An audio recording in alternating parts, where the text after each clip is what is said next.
أعوذ بالله من الشيطان الرجيم.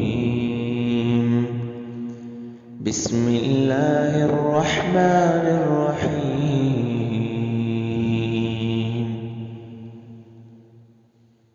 ظهر الفساد في البر والبحر بما كسبت أيدي الناس ليذيقهم بعض الذي عملوا لعلهم يرجعون. ظهر الفساد في البر والبحر بما كسبت أيدي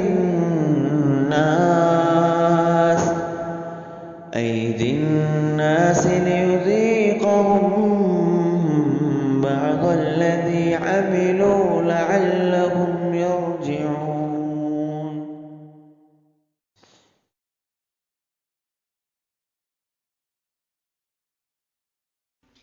اعوذ باللہ من الشیطان الرجیم. بسم اللہ الرحمن الرحیم. السلام علیکم ورحمۃ اللہ وبرکاتہ. الحمد للہ بنعمتہ تتم الصالحات. لا حول ولا قوۃ الا باللہ. اللہ تعالی ہمیں اس وقت کا بہترین استعمال کرنے کی توفیق عطا فرمائے. نحمدہ ونصلی علی رسولہ الکریم. اما بعد فاعوذ باللہ من الشیطان الرجیم. رب اشرح لی صدری ویسر لی امری واحلل عقدۃ من لسانی یفقہوا قولی. رب یسر ولا تعسر وتمم بالخیر. یہ امت کہاں کھو گئی؟ یہ ہے جی ہمارا آج کا topic. Where are we lost, بلکہ یہ کہ وی آر لاسٹ. ہماری یہ سیریز ظاہر الفساد فی البر والبحر کے نام پہ ہے کہ خشکی اور تری میں فساد پھیل گیا. تو پھر اگلا سوال یہ ہے کہ آج اس موضوع کا کیا تعلق ہے اس سیریز سے. تو حقیقت یہ ہے کہ جب جسم میں صرف ایک کمر کا مہرہ اپنی جگہ چھوڑتا ہے تو چلتا پھرتا انسان بستر پہ آ جاتا ہے. آپ میں سے جو ڈاکٹرز ہیں وہ تو بہت ہی اچھی طرح سمجھیں گی، ہم خود بھی جانتے ہیں. اور باہر کی دنیا میں تو اس وقت کمر کے مرض والے بہت سارے مریض موجود ہیں. کسی کا مہرہ ہل جاتا ہے، کسی کی وہ کہنا چاہیے کہ جو 2 کوائنز ہوتے ہیں اس طرح ان کے بیچ میں گیپ آ جاتا ہے. ایسی بھی ایک سسٹر ہیں جن کے صرف دراڑ آ چکی ہے اور اس دراڑ میں کوئی بلڈ کی ویسل جو ہے وہ اٹک رہی ہے جس کی وجہ سے ان کا بلڈ سرکولیشن ہلتا ہے. یہ مثال دے رہی ہوں صرف کہ جب کوئی چیز اپنی جگہ سے مس پلیس ہوتی ہے تو پورے جسم کا نظام بگڑ جاتا ہے. آج پوری دنیا میں بندوں کا اپنے رب کے ساتھ اور بندوں کا بندوں کے ساتھ جہاں تعلق ٹوٹا، جو فساد کی بدترین قسم ہے، تو اس کی وجہ امت مسلمہ کا اپنی جگہ کو چھوڑنا ہے، اپنے کام کو چھوڑ دینا. آج ہم وہ ذمہ داری بھول گئے. آج انشاءاللہ ہم اس پہ باتیں کریں گے اور تحدیث نعمت کے طور پہ کہوں گی بہت ہی خوشی کے ساتھ کہ ہمارا آج کا یہ لیکچر خوشاب کے زمزم ہال سے ہے، جہاں ہم نے اللہ کی رحمت اور توفیق سے DQ19 کیا تھا. یاد ہے آپ کو؟ کون کون آتے تھے اس میں؟ کیا ٹاپک تھا؟ پھر جڑ گئے یا ختم ہو گیا سر؟ پھر تو نہیں ناراض ہو گئے؟ اس ہال میں کتنی صلحیں ہوئیں، اس ہال میں کتنے روئے. آج میں جب آئی اور ادھر ہی گاڑی کھڑی کی تو مجھے بالکل سب وہ وقت یاد آ گیا کہ جب سے آ کے بیٹھی ہوں آپ کا دیکھ رہی تھی تو میں سوچ رہی تھی کہ کتنی بھاگ دوڑ ہوتی تھی اس وقت، پارا بھی پورا کرنا اور کیا کچھ تھا. تو بڑی پیاری یادیں ہیں. جزاکم اللہ خیر جنہوں نے بھی آج اس ہال کا ارینج کیا، اور اللہ تعالیٰ ان بردر کو بھی جزائے خیر دے جن کا یہ ہال تھا. اپنی رحمتیں کرے. ہم سب کا حق ہوتا ہے ایک دوسرے کے اوپر. تو اس وقت جو بردر تھے جنہوں نے یہ ساری ہمارے لیے بھاگ دوڑ کرتے تھے، آج وہ ہمارے پاس نہیں ہیں.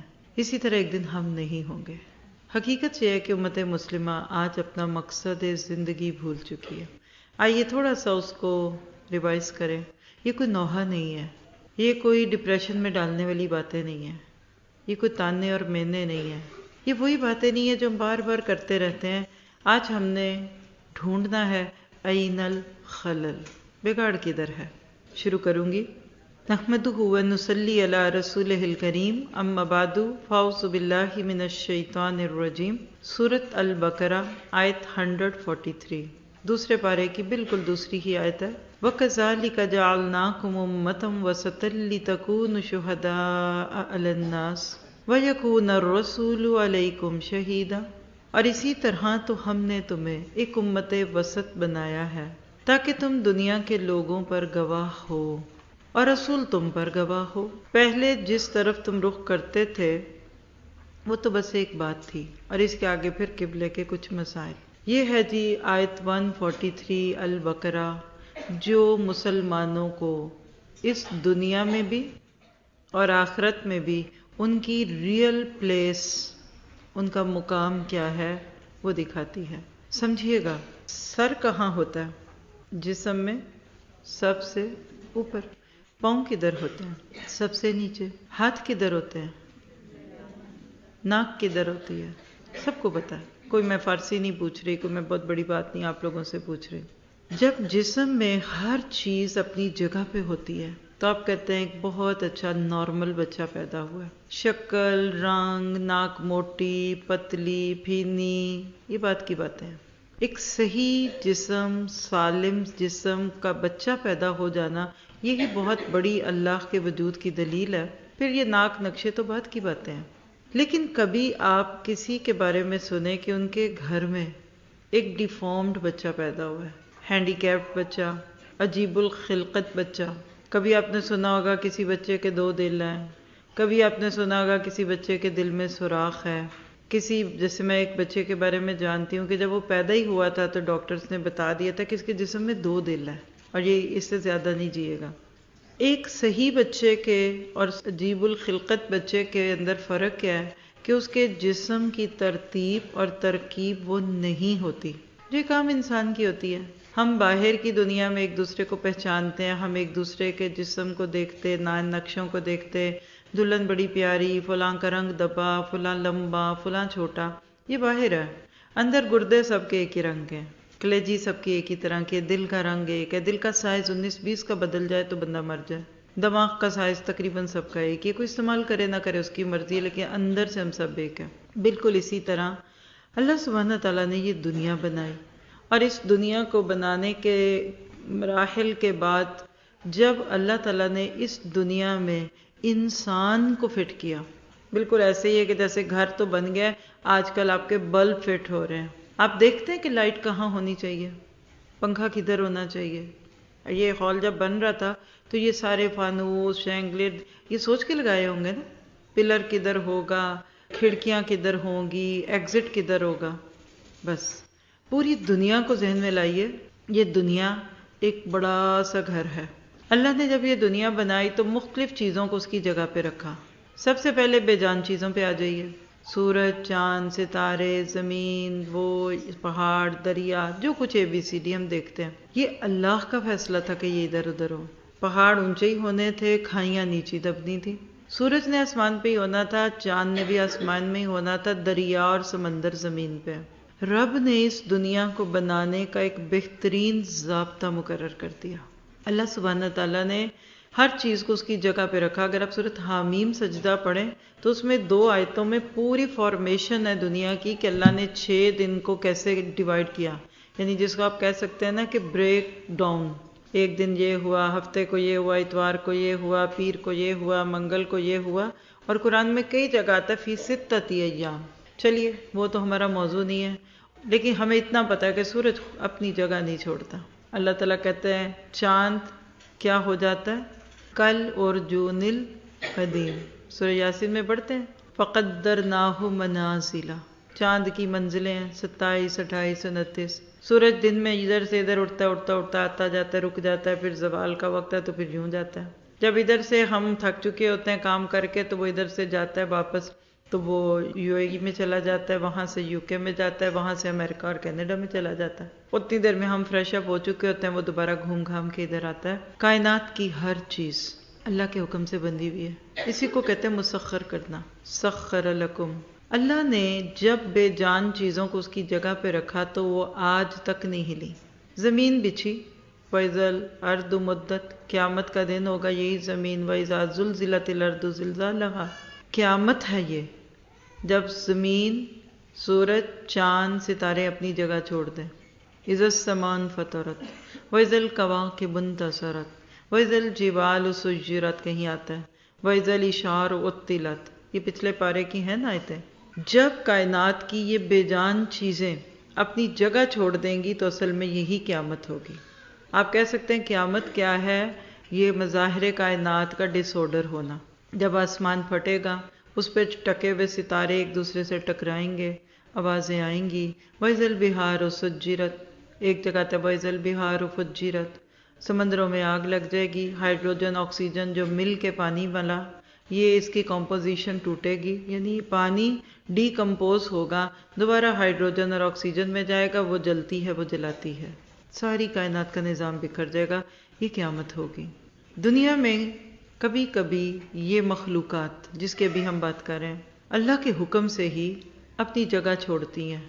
مثلاً زلزلہ آ جاتا ہے، اذا زلزلت الارض زلزالہا، کبھی کبھی آپ دیکھتے ہیں لاوا پھٹتا ہے، پہاڑوں کی تہوں کے اندر چھپا ہوا ایک مادہ باہر آ جاتا ہے، کبھی آسمان سے آپ کہتے ہیں شہاب ثاقب گرائے جاتے ہیں۔ تو اتنی بات سے آپ بہت اچھی طرح سمجھ گئے کہ نمبر ایک، اللہ نے بے جان چیزوں کو بھی اپنی مرضی سے ٹانکا ہے۔ آپ موتی، ستارے، ٹانکے، دھاگے، رنگ خود چوز کرتے ہیں نا، اللہ نے اس پوری کائنات کے نقشے کو اپنے حساب سے چوز کیا اور پھر اس کو بنا دیا۔ اس کے بعد کیا ہوتا ہے کہ جب اللہ سبحانہ تعالیٰ چاہتے ہیں تو اس کے اندر اب مخلوقات جو جاندار ہیں، جاندار مخلوقات سے بات کریں تو جن کو ہم جانتے ہیں اس میں جانور ہیں، پرندے ہیں، کیٹلز ہیں، چوپائے، مویشی اور جنات جو ہمیں نظر نہیں آتے۔ اگلا فیز جب آپ دیکھتے ہیں تو کیا یہ مخلوقات اللہ کی بات مانتی ہیں؟ بالکل مانتی ہیں۔ شیر کی شریعت میں گھاس حرام ہے، وہ صرف گوشت کھاتا ہے، اور ہم دیکھتے ہیں کہ شیر بھوکا مر جاتا ہے لیکن گھاس نہیں کھاتا۔ اور بکری کی شریعت میں گوشت حرام ہے، بکری بھوک سے مر جائے گی لیکن گوشت نہیں کھائے گی۔ فرق صرف اتنا ہوا کہ اللہ نے انسانوں کو شریعت کے یہ رولز کتابوں میں لکھ کر بھیجے، جو آدم علیہ السلام سے وعدہ کیا تھا کہ فَإِمَّا يَأْتِيَنَّكُم مِّنِّي هُدًى فَمَن تَبِعَ هُدَايَ فَلَا خَوْفٌ عَلَيْهِمْ وَلَا هُمْ يَحْزَنُونَ۔ جنوں اور کیٹلز اور انعام کی شریعت اللہ نے ان کی طبیعت میں، ان کی فطرت میں گون دی۔ یعنی شیر کتابیں پڑھ پڑھ کر نہیں دیکھتے کیا حلال ہے کیا حرام ہے، ان کے یہ نمبر کون سے ہیں، یہ نمبر کون سے ہیں، سیدھی سی بات ہے جو اللہ نے کہا وہ، اور ساری زندگی ایک ہی کھانا کھاتے ہیں۔ انسان کا لن نصبر علی طعام واحد۔ چلیے دوسری چیز سمجھ آ گئی کہ جنات، ایون شیر، ایون بڑے بڑے ڈائناسورز، ایون بڑے بڑے اونٹ اور ہاتھی وہی کر رہے ہیں جو اللہ نے کہا۔ اللہ نے ان کی جگہ رکھی، کبھی لڑائی نہیں سنیں گے زمین اور آسمان میں کہ تو نے مجھے اوپر کیا اس کو نیچے کیا، اور زمین کہ اللہ یہ کیا بات ہے میرے اوپر منو ٹنو وزن ڈال دیا، اور آسمان ذرا اپنے کندھے تھپ تھپائے، ہاں ہاں ہاں میں اتنا اونچا ہوں، اور وہاں کبھی ایکویلٹی کے نعرے نہیں لگے اوپر نیچے ہونے کے۔ جانوروں پرندوں میں پرندوں کو اڑنا سکھایا، کبھی آپ نے سنا کہ کوئی ہاتھی کہتا اللہ تو نے مجھے کیوں نہیں اڑنا سکھایا، میں نہیں تجھ سے بولتا؟ ہے کوئی ایسا معاملہ؟ نہیں ہے نا۔ کیا کسی ایسی جگہ پہ جدھر آپ اپنے آپ کو لے کر چلیں تو کہیں آپ کو ایسی بات دکھی؟ چڑیا گھر کبھی گئے؟ وہاں لڑائیاں ہی ہو رہی ہیں ایک دوسرے کے ساتھ، تم بڑے تم چھوٹے، میں بڑی میں بڑی۔ وہ آپ نے ایک مکڑے اور اس کی کہانی سنی ہوگی علامہ اقبال کی، اس کو بھول جائیں اس وقت۔ کائنات پوری کی پوری اللہ کے حکم پہ ہے، للہ ما فی السماوات و ما فی الارض۔ اب چلتے ہیں آگے انسان پہ۔ جنات بھی وہی کر رہے ہیں جو اللہ نے کہا، لیکن جنات کو بھی اختیار دیا گیا، وہ بھی مستیاں کرتے ہیں، کچھ قاسطون ہیں اور کچھ مسلمون ہیں۔ جیسے انسانوں میں اچھے برے ہیں ویسے جنات میں بھی ہیں۔ اب ہم آتے ہیں حضرت انسان پہ۔ اس کائنات کے پورے کہہ لیجئے کہ گھر میں اللہ نے انسان کو ایک جگہ دی تھی، بینگ اے انسان، بینگ اے ہیومن۔ اور انسان کا مقام کیا ہے؟ سوچئے ذرا، میں بولوں گی بعد میں، پہلے آپ سوچئے، پوچھنے کا موقع نہیں ہے اتنا۔ پہاڑ اوپر نہیں ہے، نیچے ہیں، آسمان اوپر ہے، نیچے نہیں ہے، سبزہ زمین پہ اگتا ہے، اس کا ایک خاص قد ہے۔ سبزہ یہ نہیں کہتا کہ اللہ تو نے مجھے بانس کے درخت کی طرح لمبا کیوں نہیں کیا۔ میرا سوال لکھیے، انسان کو اللہ نے کدھر فٹ کیا؟ انسان کا مقام اس کائنات میں کدھر ہے؟ خانہ کعبہ، مکہ مدینہ؟ نہیں، انسان کا مقام بندگی کا ہے، بندہ بن کے رہو۔ ایاک نعبد و ایاک نستعین۔ اسی کا اقرار روز اللہ کرواتا ہے۔ اللہ نے اس کائنات میں انسان کو جو مقام دیا، وہ کہتے ہیں نا رہنے کی بہترین جگہ لوگوں کے دل ہیں، اور آپ کے تذکرے ذکر خیر اور لسان صدق کے طور پہ لوگوں کی زبان پہ آ جائیں، یہ بہترین مقام ہے۔ اللہ سبحانہ تعالیٰ نے انسان کو کہا تھا کہ بندے بن کے جینا۔ یا ایھا الناس انتم الفقراء الی اللہ، سورہ فاطر کی آیتیں ہیں۔ اے لوگو تم اللہ کی نظر میں فقیر ہو، واللہ هو الغنی الحمید، وہ غنی بے نیاز، تعریفیں کیا گیا۔ انسان جب تک بندہ بن کے جیتا ہے، یہ کائنات کا نظام بہت خوبصورت چلتا ہے، اور اس بندگی کے سبق کو اللہ نے یاد کرا کے بھیجا تھا ماں کے رحم میں، الست بربکم کے وعدے کی صورت میں۔ اللہ تعالیٰ نے دنیا میں بھیجنے سے پہلے لوگوں کو یہ سبق پڑھا دیا تھا کہ دنیا میں جا کر کس کو رب مانو گے، کس کی بات مانو گے، کس سے ضرورتیں پوری کراؤ گے، تمہارا داتا کون، تمہارا مالک کون، تمہارا مشکل کشا کون، تمہیں بیٹے بیٹیاں دینے والا کون، تم بتا دو۔ اور سب کی روحیں اقرار کر کے آئی تھیں، قالوا بلا، ہم سب کہتے کہ رب العالمین، اور الحمدللہ رب العالمین میں ہم اقرار کرتے ہیں۔ اس کائنات میں فساد اور اس کائنات کے اندر ڈس آرڈر کب پھیلتا ہے؟ جب انسان بندگی کی حد سے تجاوز کر کے طاغوت بنتا ہے۔ طاغوت، آیت الکرسی کی آیتوں کو یاد کر لیجئے، وَمَن يَكْفُرْ بِالطَّاغُوتِ وَيُؤْمِن بِاللَّهِ فَقَدِ اسْتَمْسَكَ بِالْعُرْوَةِ الْوُثْقَىٰ لَا انفصام لَهَا۔ اور پھر وہ آیت جس پہ کل درس ہوا تھا کہ بے شک اللہ ولی الذین آمنوا، جن کا اللہ ولی ہے، اندھیروں سے روشنیوں کا سفر۔ چلیے ہم بالکل قریب کے کور میں پہنچ گئے ہیں۔ بینگ اے ہیومن، جب تک لوگ انسان بنے رہے، اللہ کے بندے بنے رہے، دنیا میں سکون رہا۔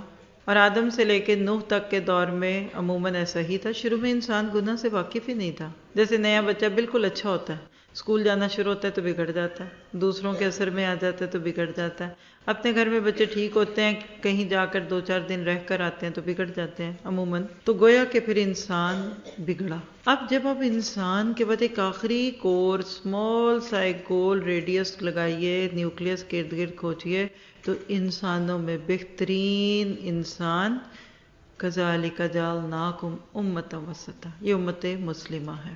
اللہ سبحانہ تعالیٰ امت مسلمہ کو کتنی شان دیتا ہے، اس آیت میں وہ شان بیان ہے۔ کذالک جعلناکم امۃ وسطا، اور پیچھے واو ہے، پچھلی آیت سے جڑتی ہے، عطف کی واو ہے، اور ہم نے تم کو بنا دیا ایک امت وسط۔ اللہ تو گنگار ہے، اللہ تو تعریفیں فرما رہا ہے، تم ایک واسطہ ہو، تم ایک وسیلہ ہو، تم گولڈن چین کے اندر ایک نئی کڑی ہو۔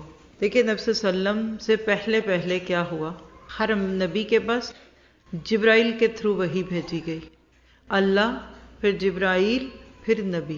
نبی صلی اللہ علیہ وسلم تک یہی رول رہا، ہر نبی کے پاس وحی جبرائیل لے کر آئے، اسی لیے ان کو روح الامین بھی کہتے ہیں۔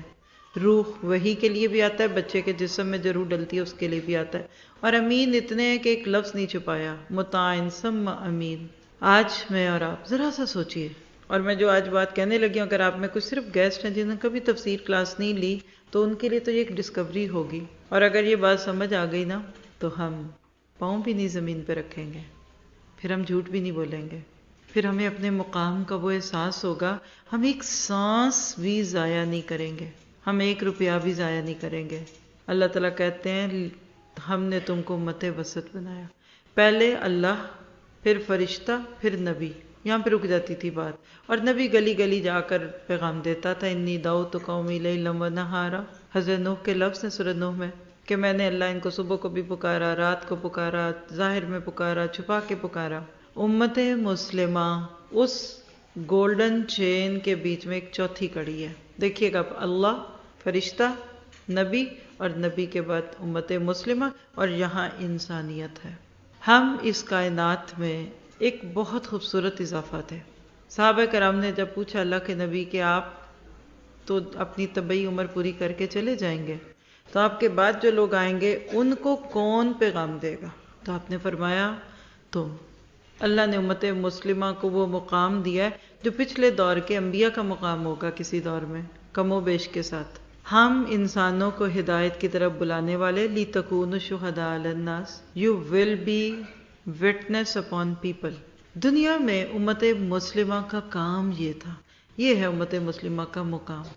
جیسے بتایا نا کہ پاؤں نیچے ہیں تو سر اوپر ہے تو ہاتھ بیچ میں ہے تو ناف بالکل پیٹ کے درمیان میں ہے نا. امت مسلمہ کا مقام اس دنیا میں شہداء علی الناس کا تھا.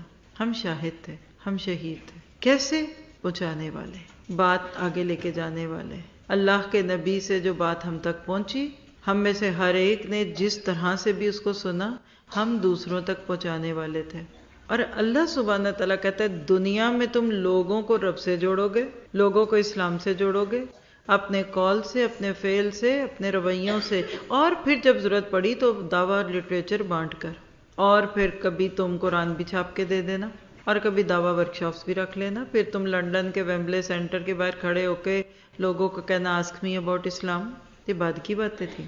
امت مسلمہ امت دعوت ہے. آج سمجھیے گا، میں نے اتنی بات اس لیے کی کہ آپ کو ٹاپک دیے کہ یہ امت کہاں کھو گئی.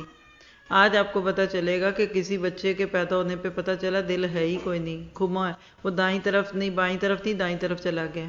وہ اس کا ایک گردہ غائب ہے، ایک ادھر ہے، ایک ادھر ہے، تو بچہ کتنے کو دن جیے گا. جب امت مسلمہ شہداء علی الناس کا رول ادا نہیں کرتی تو ظہر الفساد فی البر والبحر ہوتا. سب سے پہلے تو لوگ اپنے رب سے ٹوٹ جاتے ہیں. آج جتنے نان مسلمز ہیں، یاد رکھیے کہیں نہ کہیں چین آپ کے میرے تک پہنچتی. مثلا اب دیکھیے کسی کی گاڑی سے دھواں نکلتا، اب وہ بظاہر جہاں سے گزرا دھواں ادھر دکھے گا نہیں، تھوڑی دیر پر وہ دھوئیں کے ذرات دور دور تک پھیلتے جائیں گے، پولیوشن بن کے فضا میں پھیلے گا. آپ تو بڑے سیکیور ملک میں بیٹھے ہوئے ہیں، پوچھیے ہم لوگوں سے، سانس یہاں اٹکی رہتی ہے کہ اللہ یہ اگر کل ہمارے خلاف گواہیاں دے دیں گے تو بنے گا کیا. تو آپ اگر اس لحاظ سے خوش قسمت ہے نا کہ آپ کو اللہ تعالیٰ نے غیر مسلموں میں نہیں رکھا، تو پھر ذرا مسلمانوں پہ بھی نظر ڈالیے. آج امت مسلمہ پر ایک نظر تو ڈال کر دیکھیے. اللہ جتنی تعریفیں ان کی فرما رہے ہیں، شہداء علی الناس، دنیا میں سب سے بہترین امت، کنتم خیر امت اخرجت للناس. اللہ سبحانہ تعالیٰ نے لوگوں کو اتنا اعلیٰ مقام دیا. تمہیں تو میں نے اتنا اچھا کام دیا تھا، تم تو میرے گواہ ہو. دیکھیے پاکستان میں امریکن ایمبیسیڈر ہو، کیا اس کی عزت ہوگی؟ سعودی ایمبیسیڈر، کیا بولتے ہیں اردو میں اس کو؟ سفیر. کوئی سفیر کسی ملک میں ہو، اس کے کتنے حقوق ہوں گے؟ بڑی شان ہے. کوئی سفیر کی بیگم ہو، اس کی کوئی ٹور ہوگی. کوئی کسی ملک کے وزیر اعظم کی کوئی بیوی بن جائے، کیا بات ہے. آپ اور میں تو اللہ کے سفیر ہیں. ہم تو اس دنیا میں اللہ کا پیغام دینے والے تھے. اور یہاں دنیا میں نہیں عزت صرف، وَيَكُونَ الرَّسُولُ عَلَيْكُمْ شَهِيدًا. قیامت کے دن بھی جب ساری قومیں اپنے نبیوں کو جھٹلا دیں گی تو بالآخر ہمارے رسولوں نے جا کر گواہی دینی ہے. اس کی تفسیر سنیے آپ، سبیل الجنہ کے آڈیوز کھول لیں، کوئی سیٹ کسی کا بھی سن لیں، صرف دوسرے پارے کے شروع کے 2 لیسن سن لیں، سر گھوم جاتا ہے. اللہ نے تو ہمیں اتنی شان دی. لیکن جب ہم آج امت مسلمہ کو دیکھتے ہیں تو کیا آپ کو یہ بات سچ لگتی ہے؟ آج اختلافات نے مسلمانوں کو گھن کی طرح چاٹ دیا. ایک مسلمان دوسرے مسلمانوں کو نہایت صفاقانہ طریقے سے قتل کر رہا ہے. گاجر مولی کی طرح مسلمان کو کاٹ رہا ہے. غیروں کی کیا بات کرتے ہیں. آج ایسے لگتا ہے کہ ہم ایک دوسرے کے خون کے پیاسے ہو گئے. ایون جب قانون کو لوگ ہاتھ میں لیتے ہیں، حکومتیں بھی بے بس ہو جاتی ہیں ان کے آگے. قتل و خون ریزی کا بازار گرم ہے دنیا میں. مسجدوں میں حملے، مندروں میں حملے، گرجوں میں حملے، گھروں میں، آپ جہاں دیکھیے آج فساد ہی فساد ہے.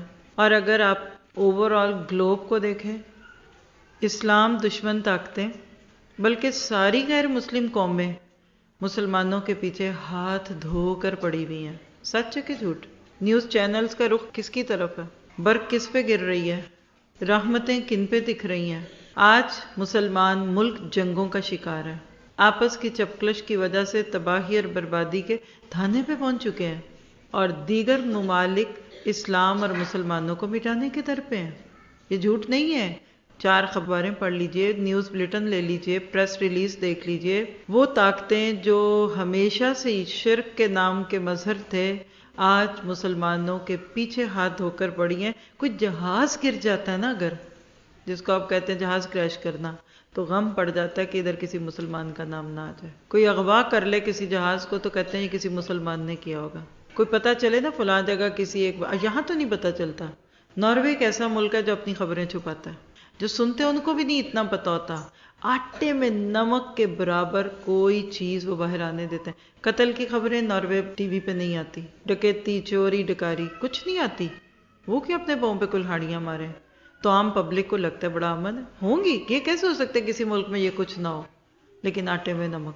اور جب کبھی کوئی خبر آ جائے فلاں جگہ 2 سال 4 سال پہلے ہوا تھا کچھ، ایک شخص نے 60-70 بچوں کو کسی جزیرے میں لے جا کر مار دیا، غم پڑ گیا تھا اللہ یہ مسلمان نہ نکل آئے، اور 90% آپ دیکھیں تو پیچھے اسلام ہی بدنام ہوتا ہے۔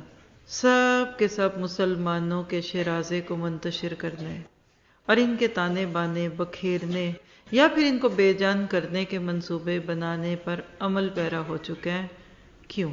اللہ تعالیٰ نہیں دیکھ رہا؟ کیا اللہ ولی الذین آمنوا کا وعدہ آج نہیں ہے؟ وعد اللہ الذین آمنوا منکم کا وعدہ آج نہیں ہے؟ فاذکرونی اذکرکم واشکروا لی ولا تکفرون کا وعدہ آج نہیں ہے؟ کیوں ایسے لگتا ہے کہ کبھی خدا رکھتے تھے؟ کیا آج اللہ مسلمانوں کا رب نہیں رہا؟ آج پوری دنیا کو آپ دیکھیے، آپ پریشان ہو جاتے ہیں، آپ کہتے ہیں کہ غیر مسلم ترقی کر رہے ہیں کیونکہ وہ کفر پہ ہیں، غیر مسلم اس لیے ترقی کر رہے ہیں کیونکہ وہ کپڑے تھوڑے پہنتے ہیں، اور ہم مسلمان اس لیے پیچھے ہیں کیونکہ ہم برقعے پہنتی ہیں نا، ہماری عورتیں ہی نہیں قدم سے قدم ملا رہی، یہاں تو عورت ہی نہیں ہے مرد کا ساتھ دے رہی۔ اور پتہ ہے ان ملکوں میں گناہ اس لیے ہوتے ہیں کہ عورتیں جو چھپی ہوتی ہیں تو پھر جہاں مردوں کو موقع ملتا ہے وہ اس عورت کو پکڑ لیتے ہیں۔ کہاں چھپی ہوئی ہیں؟ مجھے تو کوئی نہیں دکھتی۔ یاد رکھیے یہ ایک پوری اسٹریٹجی دنیا کی نظر سے دیکھیے تو مسلمانوں کو کمزور، لاغر اور ناتواں کرنے کے لیے، اور اس لیے کہ اپنے پاؤں پہ مسلمان نہ کھڑے ہوں، لیکن اصل میں یہ پیچھے سے اللہ کا تھپیڑا ہے۔ قرآن کھول کر دیکھ لیجئے، جہاں بنی اسرائیل کی بات آئی اللہ نے فرعون کے بارے میں کیا کہا کہ فرعون تمہارے بچوں کو ذبح کراتا تھا، یذبحون ابناکم ویستحیون نساکم، سب کو آیت یاد ہوگی۔ فرعون تمہارے بیٹوں کو ذبح کرتا تھا، تمہاری بیٹیوں کو چھوڑ دیتا تھا، اینڈ پہ کیا آتا ہے؟ وفی ذالکم بلاء من ربکم عظیم۔ فرعون کے اس طاغوتی نظام میں آزمائش تمہاری رب کی طرف تھی۔ آج دنیا ہاتھ دھو کے پیچھے پڑی ہے کہ مسلمان کبھی اپنی عظمت رفتہ کو واپس لانے کا تصور تک نہ کر سکیں، بلکہ ان کو وہ کہہ دو وہ تو پتھروں کا دور تھا، تب تو انسان ایسے تھے۔ ہر میدان میں مسلمانوں کو نشانہ بنایا جا رہا ہے تاکہ ان کا شیرازہ منتشر ہو جائے۔ آج مسلمانوں پہ ذوف ہے، لاغری ہے، مسلط ہو چکی، بزدلی ان پر افریت کی طرح سے چھا چکی ہے۔ آج مسلمانوں کی باتوں میں وزن نہیں رہا، آج مسلمانوں کا دبدبہ ختم ہو چکا ہے، آج مسلمانوں کی ہوا اکھڑ چکی ہے۔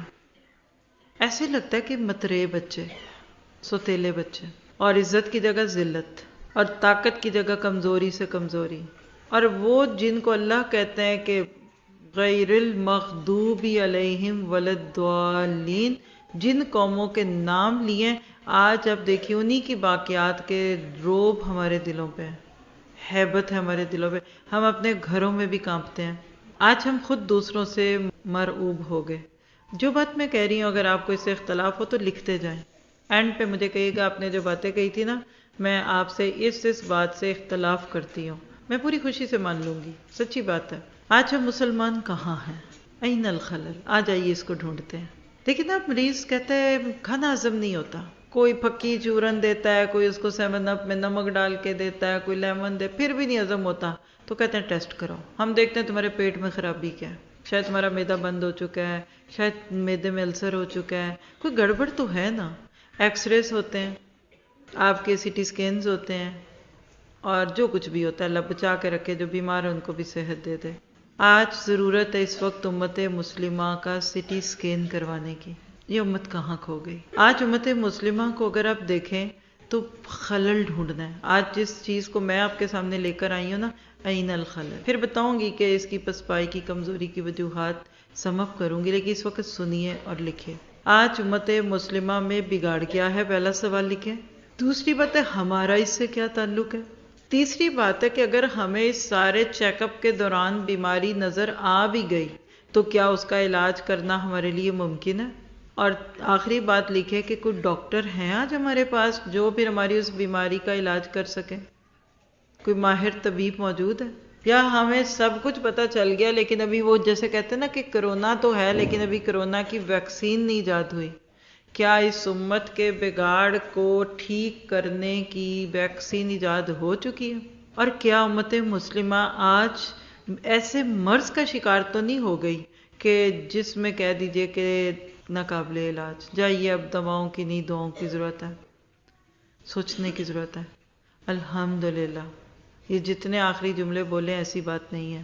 بیمار ہیں، پریشان ہیں، خرابیاں ہیں، جسم میں کینسر بھی ہے، دل بھی ٹھیک کام نہیں کر رہا، خرابی ہے، سب کچھ ہے لیکن قابل علاج ہے. وجوہات ڈھونڈ لیں، سمٹمز ڈھونڈ لیں گے تو آپ کو سمجھ آ جائے گا. تو سب سے پہلی بات آج کچھ پوائنٹس دوں گی آپ کو بھی، جس کو خلل کہہ دیں، جس کو بیماری کہہ دیں. سب سے پہلا خلل، سب سے پہلا جرم، جراثیم، بیکٹیریا، وائرس یا جس کو ناروے میں ویرس کہتے ہیں، وہ یہ ہے کہ امت مسلمہ میں احساس ذمہ داری کا فقدان ہے. We are not a responsible nation anymore. ہم ذمہ دار نہیں ہیں. ہم نے اپنا یہ مقام ہی نہیں سمجھا کہ تم کون ہو، کس طریقے سے اللہ نے تمہیں اس دنیا میں بھیجا. دیکھیے آپ کے پاس ڈائمنڈ ہو، کسی نے آپ کو رنگ دے دی، اس میں ڈائمنڈ لگا تھا، آپ نے کہا یہ کیا، نہ تو چمک نہ کچھ، اچھا زرکونی ہوگا. آپ پہنتے ہیں، آٹا گوندتے ہوئے کچن میں رکھ دیتے ہیں، کبھی ڈریسنگ ٹیبل پہ رکھتے ہیں، باتھ روم میں گئے چھوڑ دی، ماسی لے گئی، کوئی بھی لے گیا، کچھ نہ لے گا، کوئی نہ بھی بیچاری لے گی تو ادھر ادھر مس ہینڈل ہو گئی. سال 2 سال بعد اگلا ملا، کہتے وہ رنگ کدھر، کہنا پتہ نہیں کدھر گئی. کوئی نہیں، اتنے دن میں نے پہن ہی لی تھی نا. مراد یہ کہ آرٹیفیشل تھی. وہ کہتی آپ کو پتہ اس میں ڈائمنڈ تھا. ہائے ہائے، پھر جان پڑے گی، ہائے اس میں ڈائمنڈ تھا. اور وہ کوئی کہہ دے یہ کوہ نور ہیرا تھا، پھر کیا کریں گے؟ آج امت مسلمہ میں یہ احساس نہیں ہے. آپ کے گھروں میں بچے پیدا ہوتے ہیں الحمدللہ، پوتے پوتیاں، نواسے نواسیاں. کب ایک بچے کی پیدائش پہ ہمیں یہ احساس ہوا کہ یہ امت مسلمہ کا ایک بچہ پیدا ہوا ہے. یہ وَكَذَلِكَ جَعَلْنَاكُمْ أُمَّةً وَسَطًا کی کیفیت لیے ہوئے ایک بچہ پیدا ہوا ہے. ہم تو اپنے پوتے پہ خوش ہیں، ہمیں تو پتہ چل گیا کہ ہماری جائیدادوں کا وارث آ گیا ہے. اور اگر 2-4 سال بعد تک بچہ نہ ہو تو ہم پریشان رہتے ہیں، ہائے یہ رب اتنے زمینوں کے کس کو دیں گے. بے اولاد کو لوگ کیا کہتے ہیں، ہائے افطر نخطر، ہائے اس کی چیزیں کون لے گا. کبھی بتائیے کسی بچے کی پیدائش، جس دن ایک عورت ایک ڈیلیوری پین سے گزر رہی ہوتی ہے، اس دن ہمیں اس چیز کا احساس ہوتا ہے کہ یہ امت مسلمہ کا ایک شہید پیدا ہو رہا ہے. شہداء علی الناس. ہم اپنی جیتے ہیں، ہم اپنی نیند سوتے ہیں، ہاں 5 نمازیں رو دو کے پڑھ ہی لیتے ہیں، کوئی قضا کی کوئی ادا کی. وہ کہتے ہیں نا میرے وہ سجدے بھی قضا ہوئے جو ادا ہوئے تھے نماز میں. سچ بتائیے آج کی جو فجر پڑھی ہے وہ 2 سجدے ادا ہوئے ہیں کہ قضا ہوئے ہیں؟ علامہ اقبال نے کہا جب تو گیا سجدے میں زمین سے آنے لگی صدا، کہ تیرا دل کہیں اور جھکتا تو کہیں اور ہے. آج امت مسلمہ از لاسٹ نیشن. آج ہم اپنا راستہ بھولے ہوئے ہیں. آج آپ کو پتہ ہے کتنے ساتھی آپ کے اس پروگرام کے لیے رستوں میں اس وقت بھی، کسی کا رستہ بند، کسی کو ادھر مسئلہ، کسی کو فوق کا مسئلہ، کسی کو آنے میں مشکل، کسی کو کہتے لوکیشن بھیجیں کیا کریں، کتنی چیزیں ساتھ ساتھ چل رہی ہوتی ہیں. آج امت مسلمہ الجھ گئی، وہ راستے سے اتر گئی، اس کا موٹر وے بند ہے، اس کی جی ٹی روڈ پہ بہت رش ہے، کہیں سڑک ٹوٹی ہوئی ہے. آپ مثال سے سمجھیے یہ امت کہاں کھو گئی. اس کی مثال ایک طالب علم سے لیجیے. آپ سب پڑھے لکھے لوگ ہیں ماشاءاللہ. ایک اسٹوڈنٹ گھر سے نکلتا ہے علم حاصل کرنے کے لیے. اس کو یہ بھی پتہ ہے کہ وہ کون سا علم حاصل کرے گا، کون سی شہر میں جائے گا، کس اسکول میں جائے گا، کس مدرسے میں جائے گا، یہ رستہ ہے اس در جانے کا، یہ گاڑی یا یہ بس ہے، یہ ہے ادھر جانا ہے، سب پتہ ہے. لیکن اچانک وہ گاڑی خراب ہو گئی اور رک گئی. جب گاڑی رکی تو خلل آ گیا، معطل ہو گئی نا. اب کیا ہوا کہ جو مرضی کر لیں، سب کچھ اس کو پتہ ہے لیکن وہ اپنے مدرسے میں نہیں پہنچے گا. جیسے آج اس جگہ پہ کوئی نہیں پہنچے گا، وجہ کوئی بھی ہو گئی. اب جب گاڑی رکی تو کس کو ڈھونڈیں گے آپ؟ مکینک کو. اب کیا کہیں گے، اس کو پکڑیں اور کسی ورک شاپ پہ لے جائیں. اب وہ گاڑی کا انجن خراب ہے، اس کی بیٹری کا مسئلہ ہے، اس کا تیل پانی اکٹھا کرنا ہے، کیا کرنا ہے، یہ ساری چیزوں کو ڈائیگنوز کریں گے، پھر اس گاڑی کو چلانے کے لیے تیار ہوں گے نا. آج اس امت مسلمہ کے اوپر اس مثال کو سامنے رکھ کر دیکھیے، ہمیں ذمہ داریوں کا احساس ہی نہیں ہے، فقدان ہے ذاتی پہچان کا. ہم آج منزل سے بھٹکے ہوئے، ہدف سے بغیر ہم کسی گول کے بغیر جینے والے ہیں. ہمیں یہ تک نہیں پتا کہ ہم 2 قدم دور تھے یا 10 قدم دور تھے. ہم راستے گم کر چکے. تو امت جو اپنے آپ کو آج بھول چکی وہ دوسروں کو کہاں راستہ دے گی؟ بہت پہلے کسی کی گاڑی کے بمپر پہ، بیک بمپر پہ ایک جملہ پڑھا تھا میں نے، don't follow me I am last. یعنی کسی من چلے نے لکھا کہ میرے پیچھے نہ چلنا، میں پہلی رستہ کھویا ہوا ہوں. کہ آج ہم اہدنا الصراط المستقیم کی دعائیں مانگنے والے لوگ بھی بھٹکے ہوں کے پیچھے نہیں چل رہے؟ کیا وَكَذَلِكَ جَعَلْنَاكُمْ أُمَّةً وَسَطًا دکھتا ہے؟ اور میں ایک جملہ بڑے دل پہ ہاتھ رکھ کے بولنے لگی ہوں، لکھ سکے تو لکھ لیں. جب ہم اپنی امت کو قرآن کی روشنی میں تلاش کرتے ہیں تو وہ امت تو نظر ہی نہیں آتی جس کے وصف قرآن بیان کرتا ہے کہ وَكَذَلِكَ جَعَلْنَاكُمْ أُمَّةً وَسَطًا. کہیں قرآن کہتا ہے كُنْتُمْ خَيْرَ أُمَّةٍ أُخْرِجَتْ لِلنَّاسِ تَأْمُرُونَ بِالْمَعْرُوفِ. کہیں قرآن کہتا ہے وَلْتَكُن مِّنكُمْ أُمَّةٌ يَدْعُونَ إِلَى الْخَيْرِ. ہمیں تو وہ امت دکھتی کوئی نہیں، ہمیں تو اس سے اپوزٹ ایک امت دکھتی ہے. بلکہ کسی نے قرآن بانٹے، باہر کی بات ہے یہ، امریکہ کی، میں نے وہاں سنی تھی یہ بات کئی سال پہلے. کرسمس پہ لوگ اپنے نیبرز کو گفٹس دے دیتے ہیں، جیسے وہ کسی نہ کسی موقع پہ دیتے ہیں. جیسے ہمارے یہاں کہتے ہیں نا چلو عید شب رات کا تعلق ہی صحیح. تو کسی موقع پہ ایک مسلمان نے کچھ گفٹس چاکلیٹس ٹائپ کے اپنے نیبرز میں بانٹے، ساتھ اس نے مصحف انگلش کے قرآن پاک بانٹ دیے.